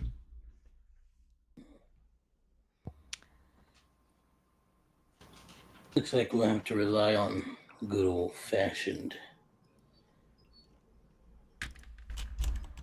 Training. Bear with me here. I have an idea. After you. And like you've seen him do plenty of times, blind confidence. is what he has at this moment. It was blind confidence. He's like, "No, it's going to work out." As I'm just going to step in there. I'm going to take a step. I'm honestly taking a step with you because that was my plan as well. So I think we just take a in sync, like doot. Step, yeah. Probably you like same foot forward too, like. Yeah. Ronin, as the two of you begin to take a step, there's a moment where something strange happens. It feels like your breath catches for a second. There is the merest moment where everything seems to go out of focus, and then it passes. The two of you step down onto the floor of this chamber, and immediately the skittering is upon you, tiny legs dragging upwards, each burning holes in your flesh, or it feels like it is agony fills you. These creatures finding purchase on you and sinking themselves into you, biting through your skin and anchoring underneath to muscle and bone as they rise up both of your bodies, slowly covering every inch of you. Fiery ice and pain shoots through your veins as every nerve ending in your body goes off, screaming in alarm. Your muscles seize, your chests sit heavy, your breath catches and holds and refuses to continue as you drown in these creatures. And in the final moments before darkness takes you into agony, overwhelms your mind, your breath catches and you lose focus for just a moment, and your feet are dangerously close to stepping into this pit. Ronin, what do you do as you find yourself here, only a moment before taking this step, feeling the force flee from you after that single moment of insight? Question. Yeah. I know this is kind of all happening in a split second, but I've seen it. We're looking at it. You said there's a figure sitting there in the middle of the room, right? Yeah. Is where that figure is there also these? No, there's a platform there. I jump. Ooh, interesting. I jump to it. Okay. Do you stop Odias from taking the step that y'all were both about to take into this pit? Yeah. That's a good question. I was not thinking about it. I mean, listen, Like, sometimes opportunities don't present forget themselves. me. Who knows? You just yell dibs and jump across. Look, genuinely, I feel like that has happened before, but not in this situation. You know? But a hand does pop out, Hmm. and it's all quick. It's all a very quick thing, I think, because there's no. I imagine it's been so long that you probably know what he's thinking, but also that he does not really ever communicate it, especially when he's like in the zone. When he's like in his like mind, he's in that mode. He's very quiet and just actions speak louder than words for him. So a hand pops out in front of you, almost like he's shielding you from something, and he just gently nudges you back as I plant both my feet at the very edge of this platform that we're on, and I rock it off with all my might. I think, of course, so I can't use it. Yeah, I think because we do communicate in this very unspoken, instinctual manner. I think she also, as you're planting your feet, takes that same step and plants hers, and we both jump. I think it is very much like you're making the decision and she picks up on it just a half second later. And then we're both doing the thing. Wonderful. Why don't you both roll me an athletics? That's athletics, brawn. And we're gonna set the difficulty at 2. Nice and low. Nothing too scary. No stakes really. Lovely. Now I have a question here. Yeah. Does the assist maneuver? Is it like a thing that I have to dedicate myself to? Or is it a thing that I can do like at the same time? Let me double check. So,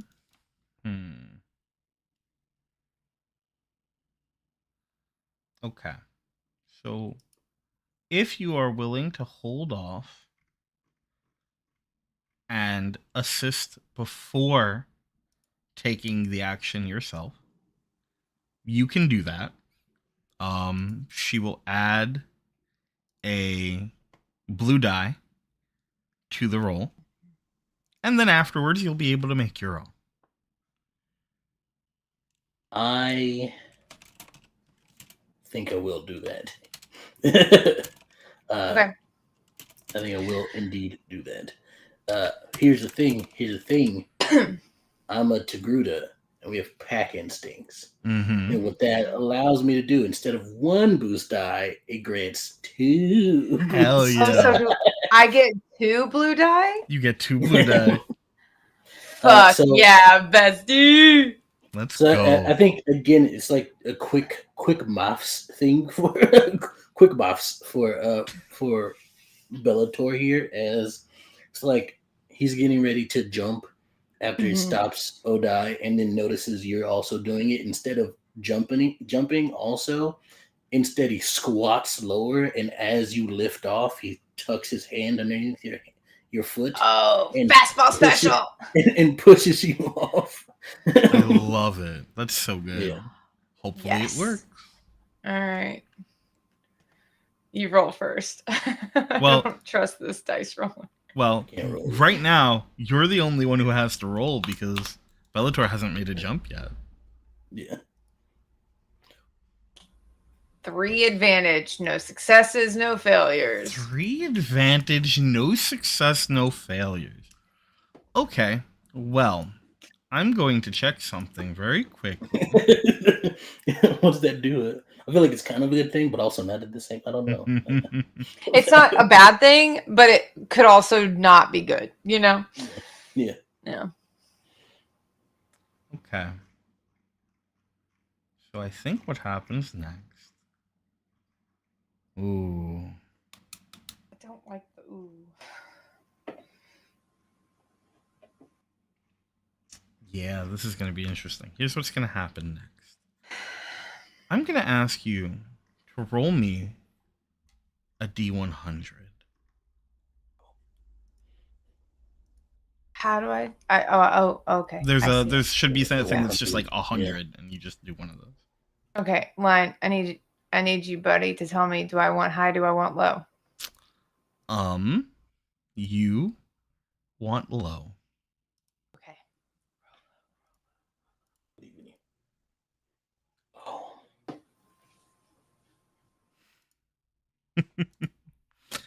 Can I use some force about it? I know we're in a force sucky.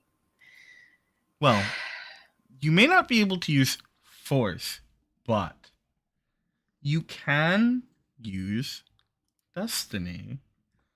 There are 3 dark side points currently. Now, I will allow you to use one of them to...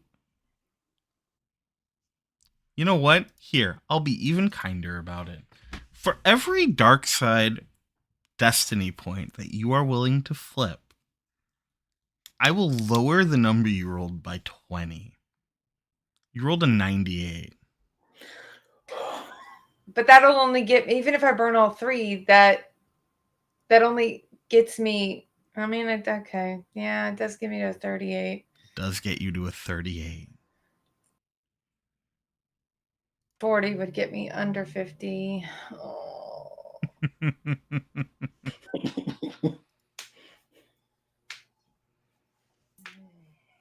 Fuck it, we ball. Let's go. Burn them. Fuck it, we bought all of them.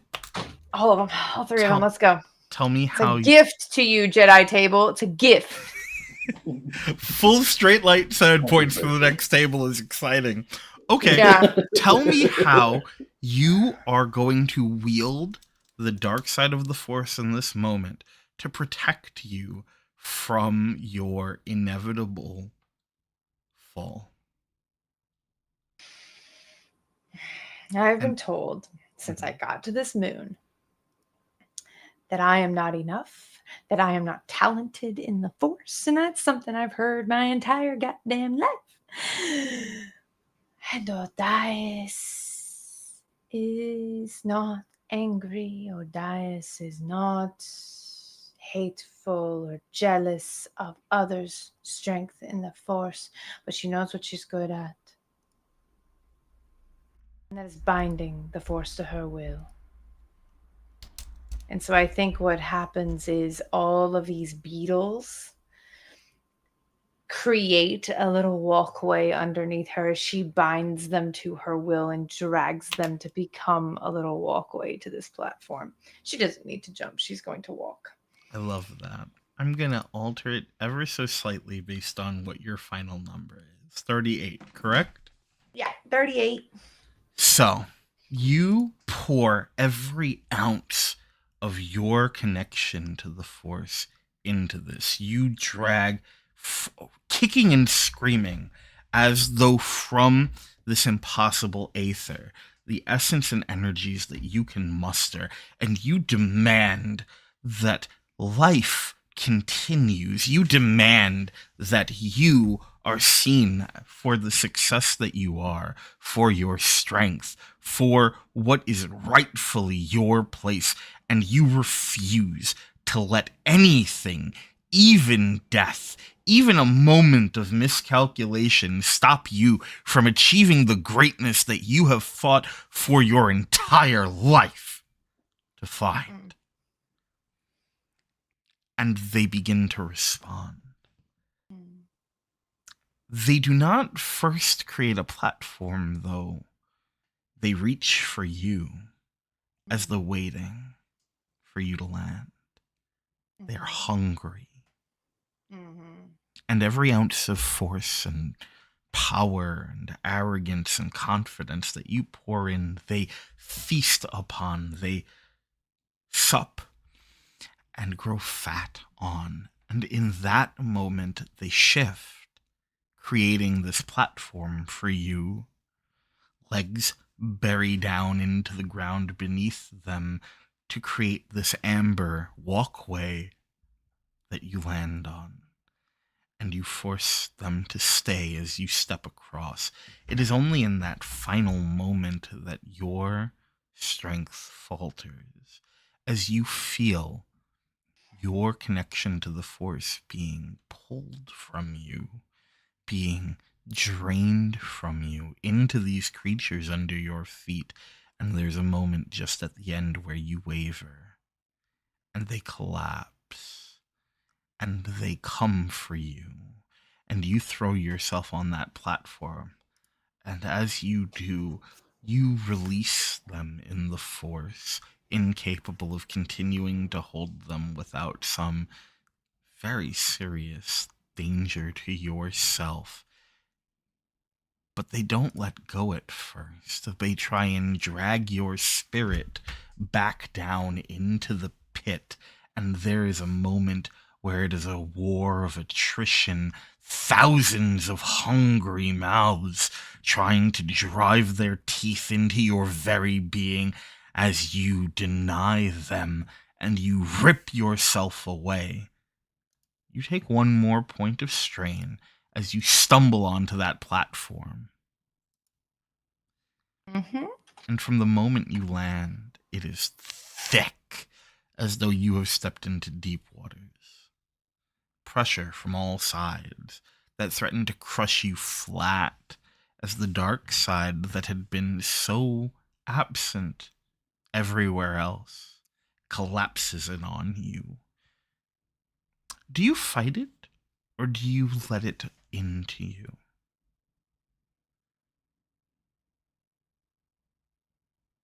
Would you like a moment to think about it? I think the first thing she does is reach for Bellator. Ooh, interesting. They're doing this together, and she will make no decisions until he is standing with her. So for the moment, Yeah. you are trying to fend it off. As you wait for him. I think I start to let it in with the assumption that he will arrive next to me. Okay. Wonderful. Bellator, you watch all of this happen. Yep. You know that there was a brief moment there where your companion was closer to death than they had ever been before, and it would have been one of the most agonizing ways to go. But they made it. Because of you. Because of them. Because of both of you. What would you like to do?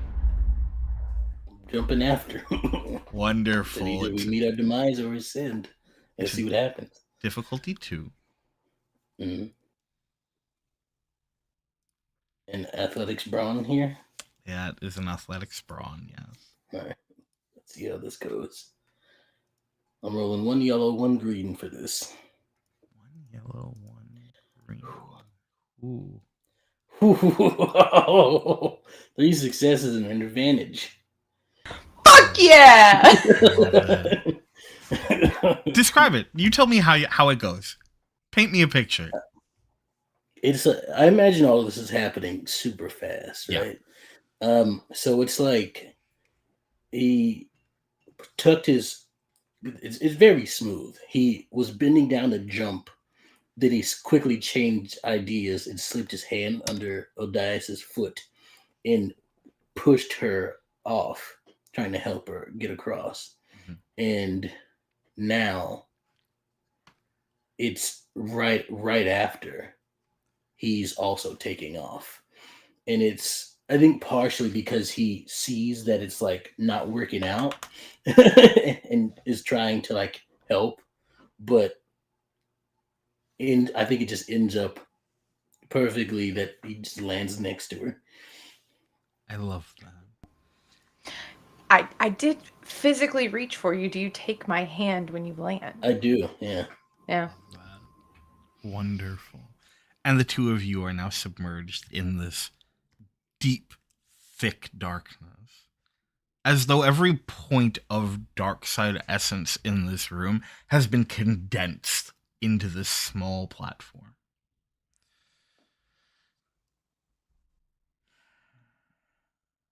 Before, it seemed like the Force was leading you here, pulling you, guiding you. But now, it's almost as though trying to walk through a wall. It's dense, heavy, and unyielding. But every step that you forcibly take brings you one step closer to an answer. As you get close, you can see a single deep crack in the holocron in Frida Nad's hands. Jagged, broken glass from which small wisps of shadow trickle out. Pure, concentrated darkness. As you close in, you can feel your skin tingling, every hair in your body standing on end. You can feel breath on the back of your necks, eyes watching you from everywhere, just barely out of view. Thousands of small hands grasping for you and tugging you away. Your hearts begin to race, and you can feel yourself almost salivating at the promise of unending power. Power that feels so close now.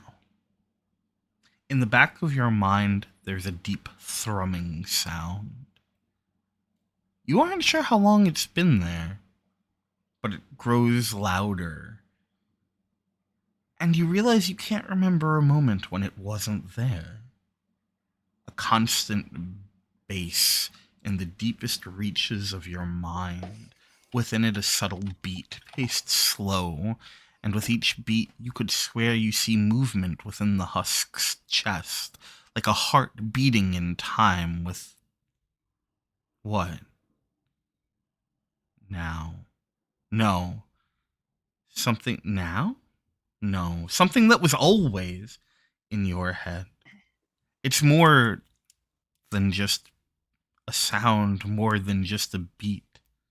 With it, there's a low-throated hum, unending, unforgiving, grating.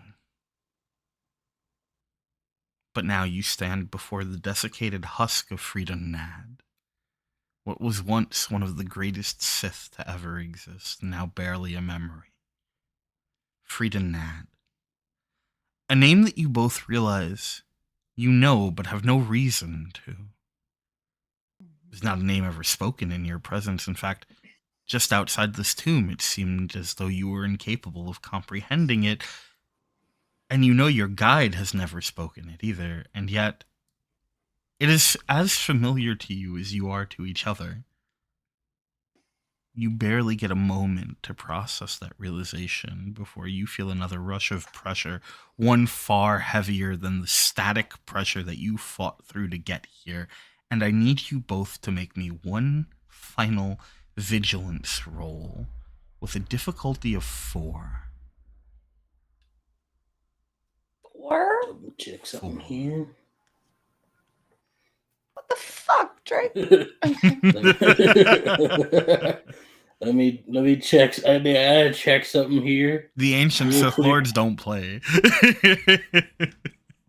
We're gonna see now if all that confidence is earned. Let's go. We're gonna see what happens. Yeah. So I have to double check this. So I have uncanny reactions. Okay. I have 1 rank of which adds a boost die per rank of uncanny reaction for vigilance checks, I believe. Ooh, that's real good. Yeah. Yeah. Whereas I have some bullshit to try and sell you. Oh, listen, I'm always open to buying bullshit. Let's go. Look. Pitch. Look, hear me out. I'm here. I'm listening. Let's go. I'm a Makashi duelist. It's true. I have a technique called resist disarm, which is technically for people trying to take my lightsaber from me. Mm-hmm. However, in this moment, could I burn 2 strain to give myself 2 boost die to do this roll? I'm hurting myself. I need you to know this will drop me under 10 strength. I'm going to be doing some damage to myself. You have got me to 10 strain from being on this moon, and I only have 14. So this will put me at 8. I'm at 9 at the moment. Yeah. I'll tell you what. So what's the normal cost on it? Suffer 2 strain to avoid being dice, disarmed or have weapon damage or destroyed. Okay. If you are willing to pay double the cost, I will let you roll. Here's what I'll say. Here's what we'll do. Actually, first, why don't you roll me dice equal to your force rating? Then we'll talk from there. 2 force die? Yeah. Roll me that. Which ones are the white force die ones? again? The white ones. The white one. Okay. Let's I'll see. roll 2 force I'm die always first. down for bullshit. Balance in all things. As all things should be. Yeah. Okay. So here's what I'm willing to offer. Okay. If you spend both of those force die, so that will be light and dark, Uh-huh. knowing that will probably be an interesting outcome, I will allow you to spend 4 strain and roll me 2 boost die with your roll. It's a steep cost, but Done. excellent. So here's what we're going to do first. As you try desperately to cut through the darkness here to find some semblance of light to help fuel you in balance, I need you to tell me about a core memory of yours where you had to push through someone else's will for a victory.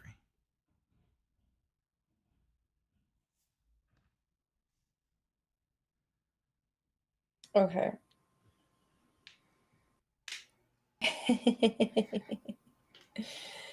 Oh, I'm gonna get some bullshit here. Okay.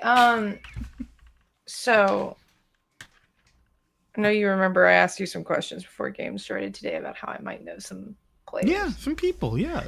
Yeah.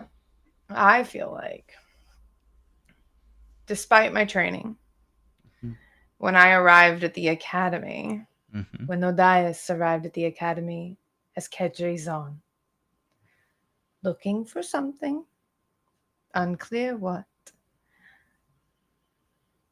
she found herself under suspicion from, I forget the head Jedi lady's name from episode 1. I forget her name. That is Jedi Grandmaster Shalmaronica.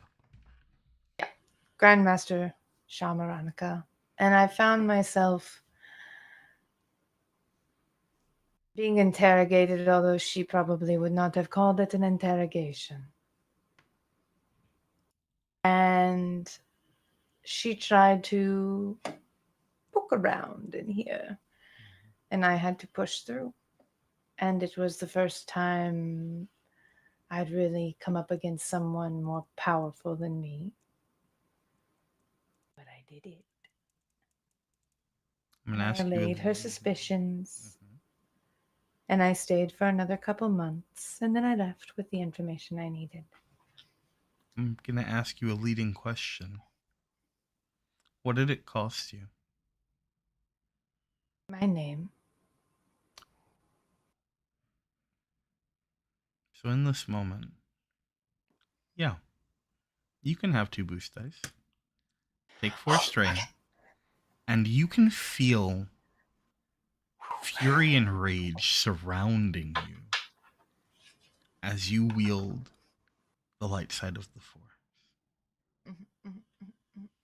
All right. Okay. Remind me, how many difficulty dice are we doing? 4. Lovely. This is why I did the bullshit negotiation. We needed this. No, cool beans yet. No, it'll. Sure. And you had something too. We already went over, right? Yeah, I've got 1 boost dice added to this. Excellent. So scared to hit the roll button. 1 yellow, 1 green, 1 boost, 4 difficulty. 1 yellow, 3 Fucking green, ball. 2 boost, 4 difficulty. Let's fucking go. Let's fucking go. I've got a success and 2 threat. I cannot roll a fucking success to save my life. I am only getting advantages today, y'all. How many advantages do you have? Oh my god. No. That's no successes, amazing. No failures, only advantage. Wow. I don't even think I've rolled a threat in this game today. That's amazing. That is real impressive. And oh my god. That's great. Oh my goodness. Okay. No failures. No successes. 1 success. 2 threat. Okay, so here's what happens here. Oh my goodness. All right. Ronin, we're gonna start with you. Alrighty, let's do it. Ronin, this pressure slams into you, and you can feel your knees desperately begging to buckle, but fuck that.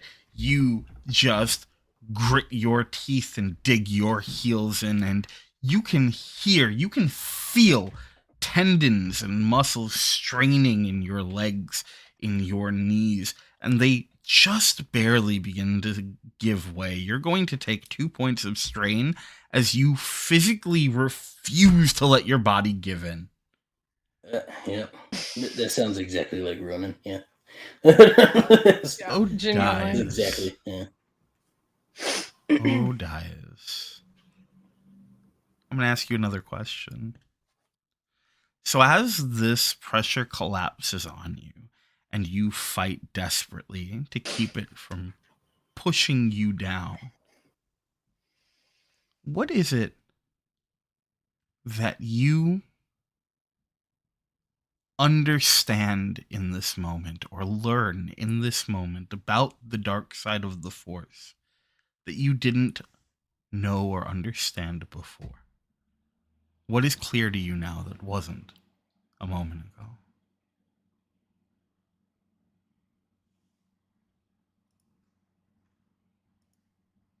But there is no difference between the light and the dark.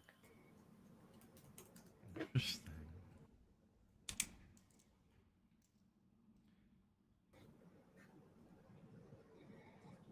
So, you come to this moment of realization and your knees give out. You fall. But you are not hurt and you are not trapped. It does not keep you here, but it has exerted itself. It's easy enough for you to get back to your feet if you wish to.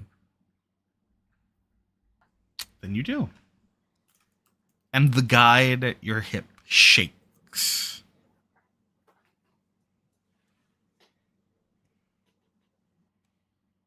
As though demanding your attention.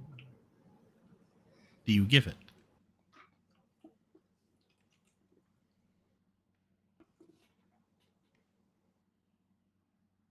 There's a long pause. But yeah. She doesn't touch it. She just flicks it up with the force. And Once you do, it floats towards the remains of Frida Nad.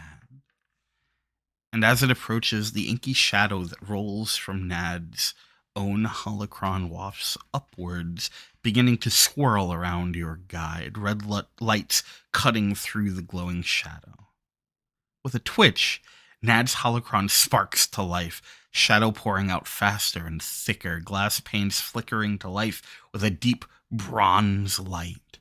It rises and begins to rotate, swirling around the guide, the two orbiting each other as smoke engulfs them both. For a moment, the only sounds are that thrumming in your head, and then you see figures standing in the shadow before the two of you. One a projection that you are quite familiar with. But behind it, the shadows spread to create the outline. Bronze eyes glaring through shadow. And slowly it solidifies into a face, into a person that you immediately recognize as the Sith Lord Frida Nad. Face sunken, pale, wrinkled, lips thin and chapped, eyes still glowing with that bright bronze glow. And he looks to the two of you. And Bane speaks first. Here, I used my passion to ascend. Here, my suffering grew 1,000-fold, and with it, so too my strength. And he motions down at the scuttling monstrosities that surround the platform. Strength is another step. But I do not believe you are ready to be free. And so you will go now to my seat of power. You will stand where I have reigned. You will find what I have left behind. And finally, you will learn the lesson that comes with it. And it gestures to the far wall, where you can see the projection of a star chart. Bellator, you recognize part of this chart because you saw it earlier. But now it's complete. And it points to a planet known as Sutric 4. I'll spell that in the chat. And with that, Bane's projection fades. And the shadows tremble for a moment. The eyes watch you both. And then it speaks. You have come to my home, my place of rest, my place of power. And at every step, you have disappointed me. My gifts, my treasures, my rewards are not yours for the taking. I will not give them to you. No matter what your master believes you are meant to do. What would you like to do?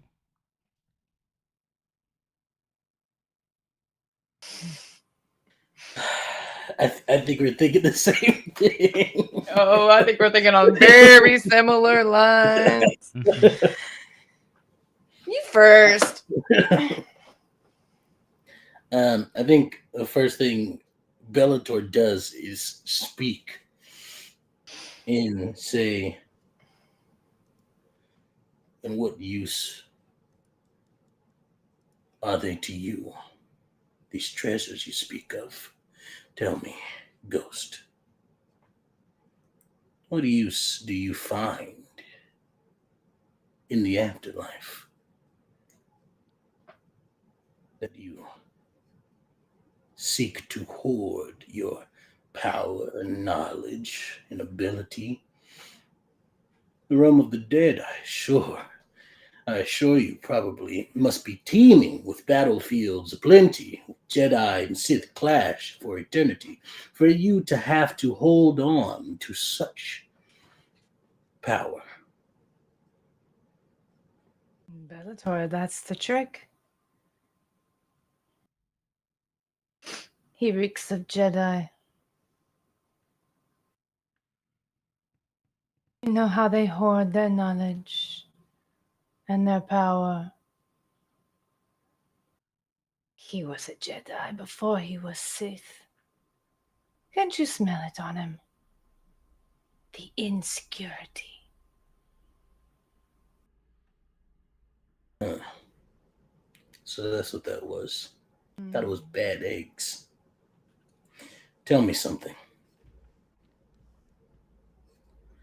In your afterlife, you seek to bring the Sith back to glory. Yet all I've been met with, all that we've encountered along this way, along this journey to here, is ghosts of old people trying to cling on to what they had in life.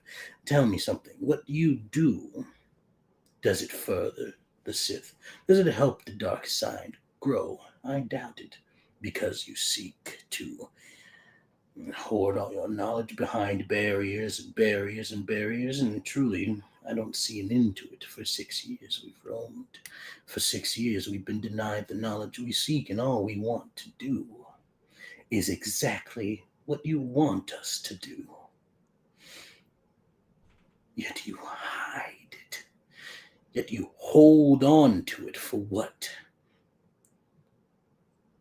For trials? To put us through suffering? So be it. Was the suffering in our lives not enough? Up until this point, either case, it doesn't matter, because you cannot do the things that you wish in the afterlife. You cannot stop the Jedi. Are you going to fight them right now? They're over there, somewhere, in the distance. No? Then give us what you know, and we will do it. And wouldn't you like to stop licking Bane's boots? He doesn't want to give us anything, only take from us and think us puppets. Wouldn't you like for him to be taken down a peg? I don't care if he's listening. What are you going to do, Lord Nut? Didn't you used to rule this moon and planet? Who is king here? I am eternal king, and you will do as you are told. And the shadow lunges at you. Hmm. I don't think I do anything. I don't Um, think I do anything. I think I just continue along with the um with the pestering. Yeah. And as the shadow lunges, I just yell out, "All hail King Nod, king of absolutely desert, nothing." King of rot and ruin. The King of spectral guardians. shadowed hands King of wrap around your throat as you cry out these mocking statements, cinching tight, one on each of your throats,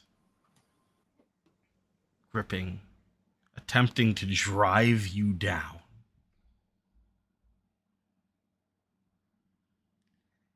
In his glowing bronze eyes, you see hatred and rage and fear and weakness.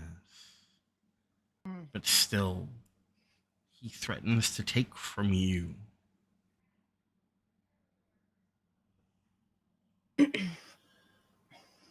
I think. I want to bind Oh, him. go. You want to bind him? I want to bind him. Roll me a force die roll. Let's do it. I believe in you. I don't believe in this dice roller. I believe Oh, in you. come on, just give me what I want. Just give me what I want. Oh. What do we got? Yeah. 2 light, 1 dark. Okay, well, with Seems like a bind, theme here. it does, you right? know- One dark every time. Yeah. Okay. But I did just make a realization about the force. So you know what? Yeah, you tell me. What? You know what? Mhm. I pull. I do the thing. I do the thing. Okay, so here's Mhm. what I'm gonna do, Lion. Here's what I'm gonna do. Tell me. I lure him in by using the dark side, making him sense fear in me, and then I use the light side to lock him in place.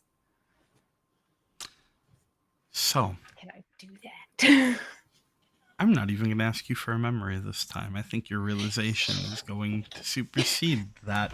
And there is a moment where you reach out with the force and you can feel the roaring flame of his existence that is pure concentrated darkness. And you realize that as you push just enough of that light side energy into it, it is so much more malleable. There is so much more fluidity than the heavy, jerkish motions that often come with the dark side. And you feel, as you tighten the force around him, almost nothing until you are at the core of his being. And as it tightens, you hear a crack, and the shadows begin to dissipate as the scattered remnants, bits of metal and glass that were once his holocron, scatter across the floor. And the shadows begin to settle at the lowest point. The husk of Frida Nad crumbles inwards on itself, chest collapsing, head falling through. The thrumming in your heads, the beating stops, the humming stops. Laying upon the blackened ashes of what was once this great Sith Lord is a broken, flat, what looks like maybe a lightsaber hilt, but it's not like any you've seen before. and you can see through the broken side paneling what looks to be a black crystal. And then the chamber begins to shake. And it begins to collapse around. Go ahead. Yoink!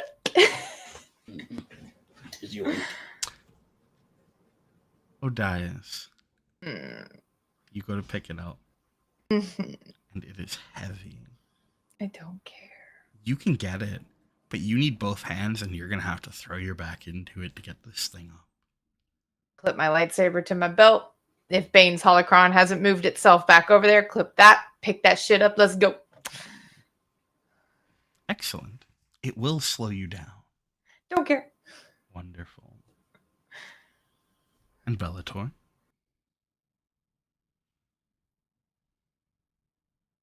It's like, I think looks to Odias and is like, you mind if I hold it?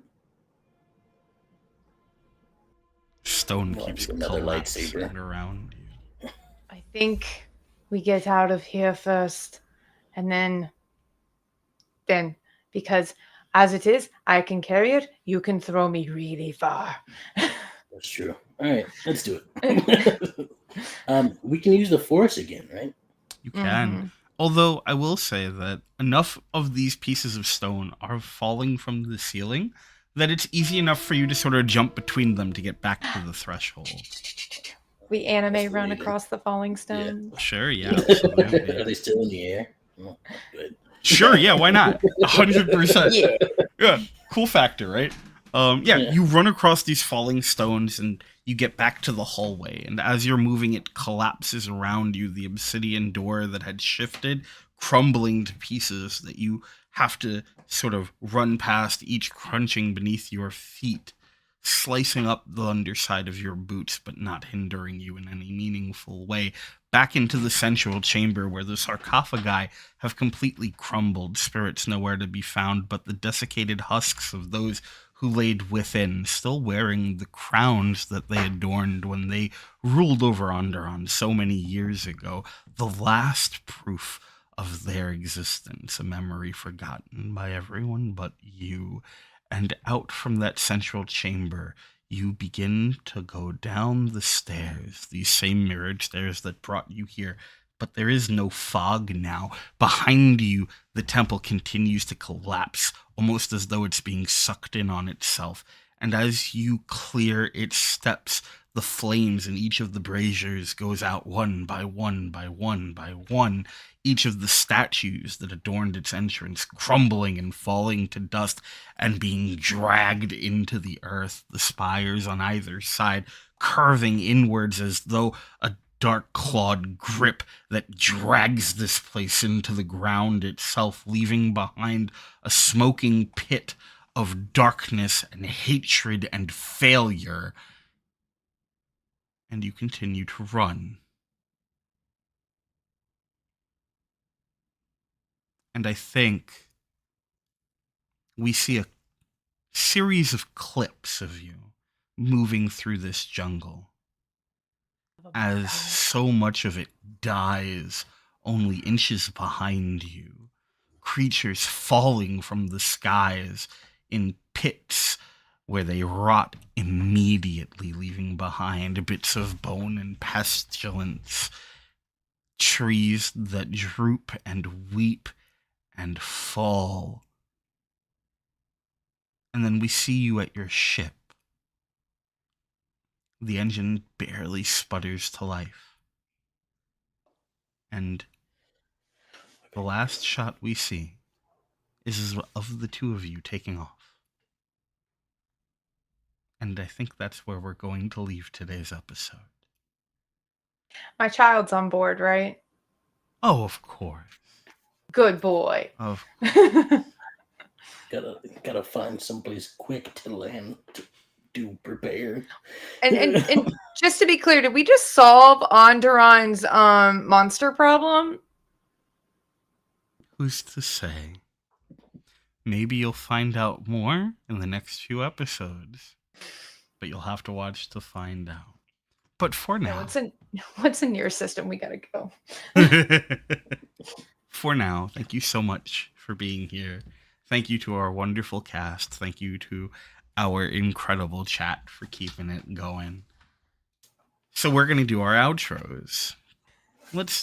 It's a lot easier when there's only the three of us for me to remember reverse order. So, Cass, why don't you start us off? Hello, everyone. I am Cass, better known as Yoda or Yoda Almighty. I have been your Darth Odias, sometimes known as Kedrizon, formerly known as Kedrizon.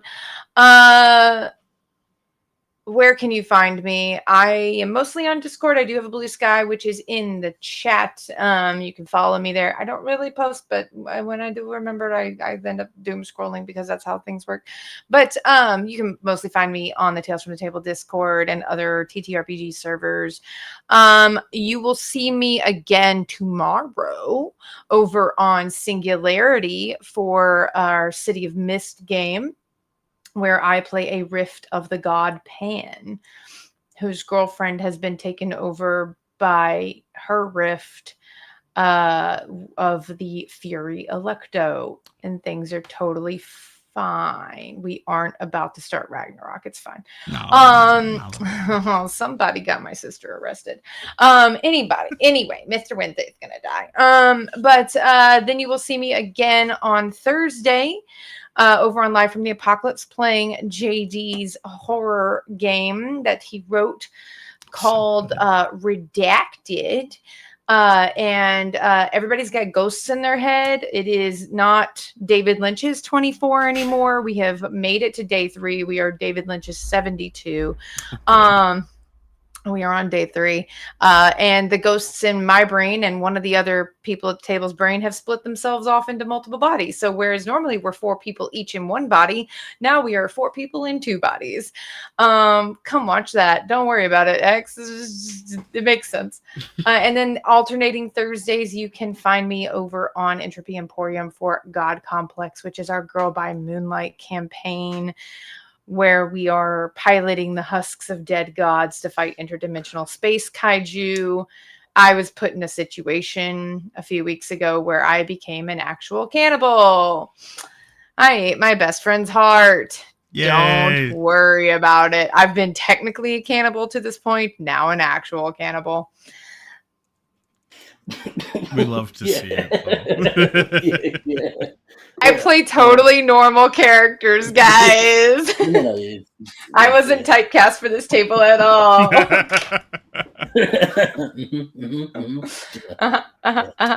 So, X. Hello, that's me. There was a lot to process. I'm still kind of processing it, but it's a cannibal. It's a good time. I love it. Support it. Not really. Not in actuality. Go for it though. Yeah. Here at Tales from the Table Studios, we only support the ethical consumption of. Anyway. Hello, I'm Extell. You can find me at Extell the King on all the socials. Thanks for joining me here and watching us play this where we bully old ghost men. It's true, we did do that. Yeah. Well, they did that. I was the old ghost man. We bullied an old ghost man into letting the young people take the reins. It's fine. Wonderful. Love it.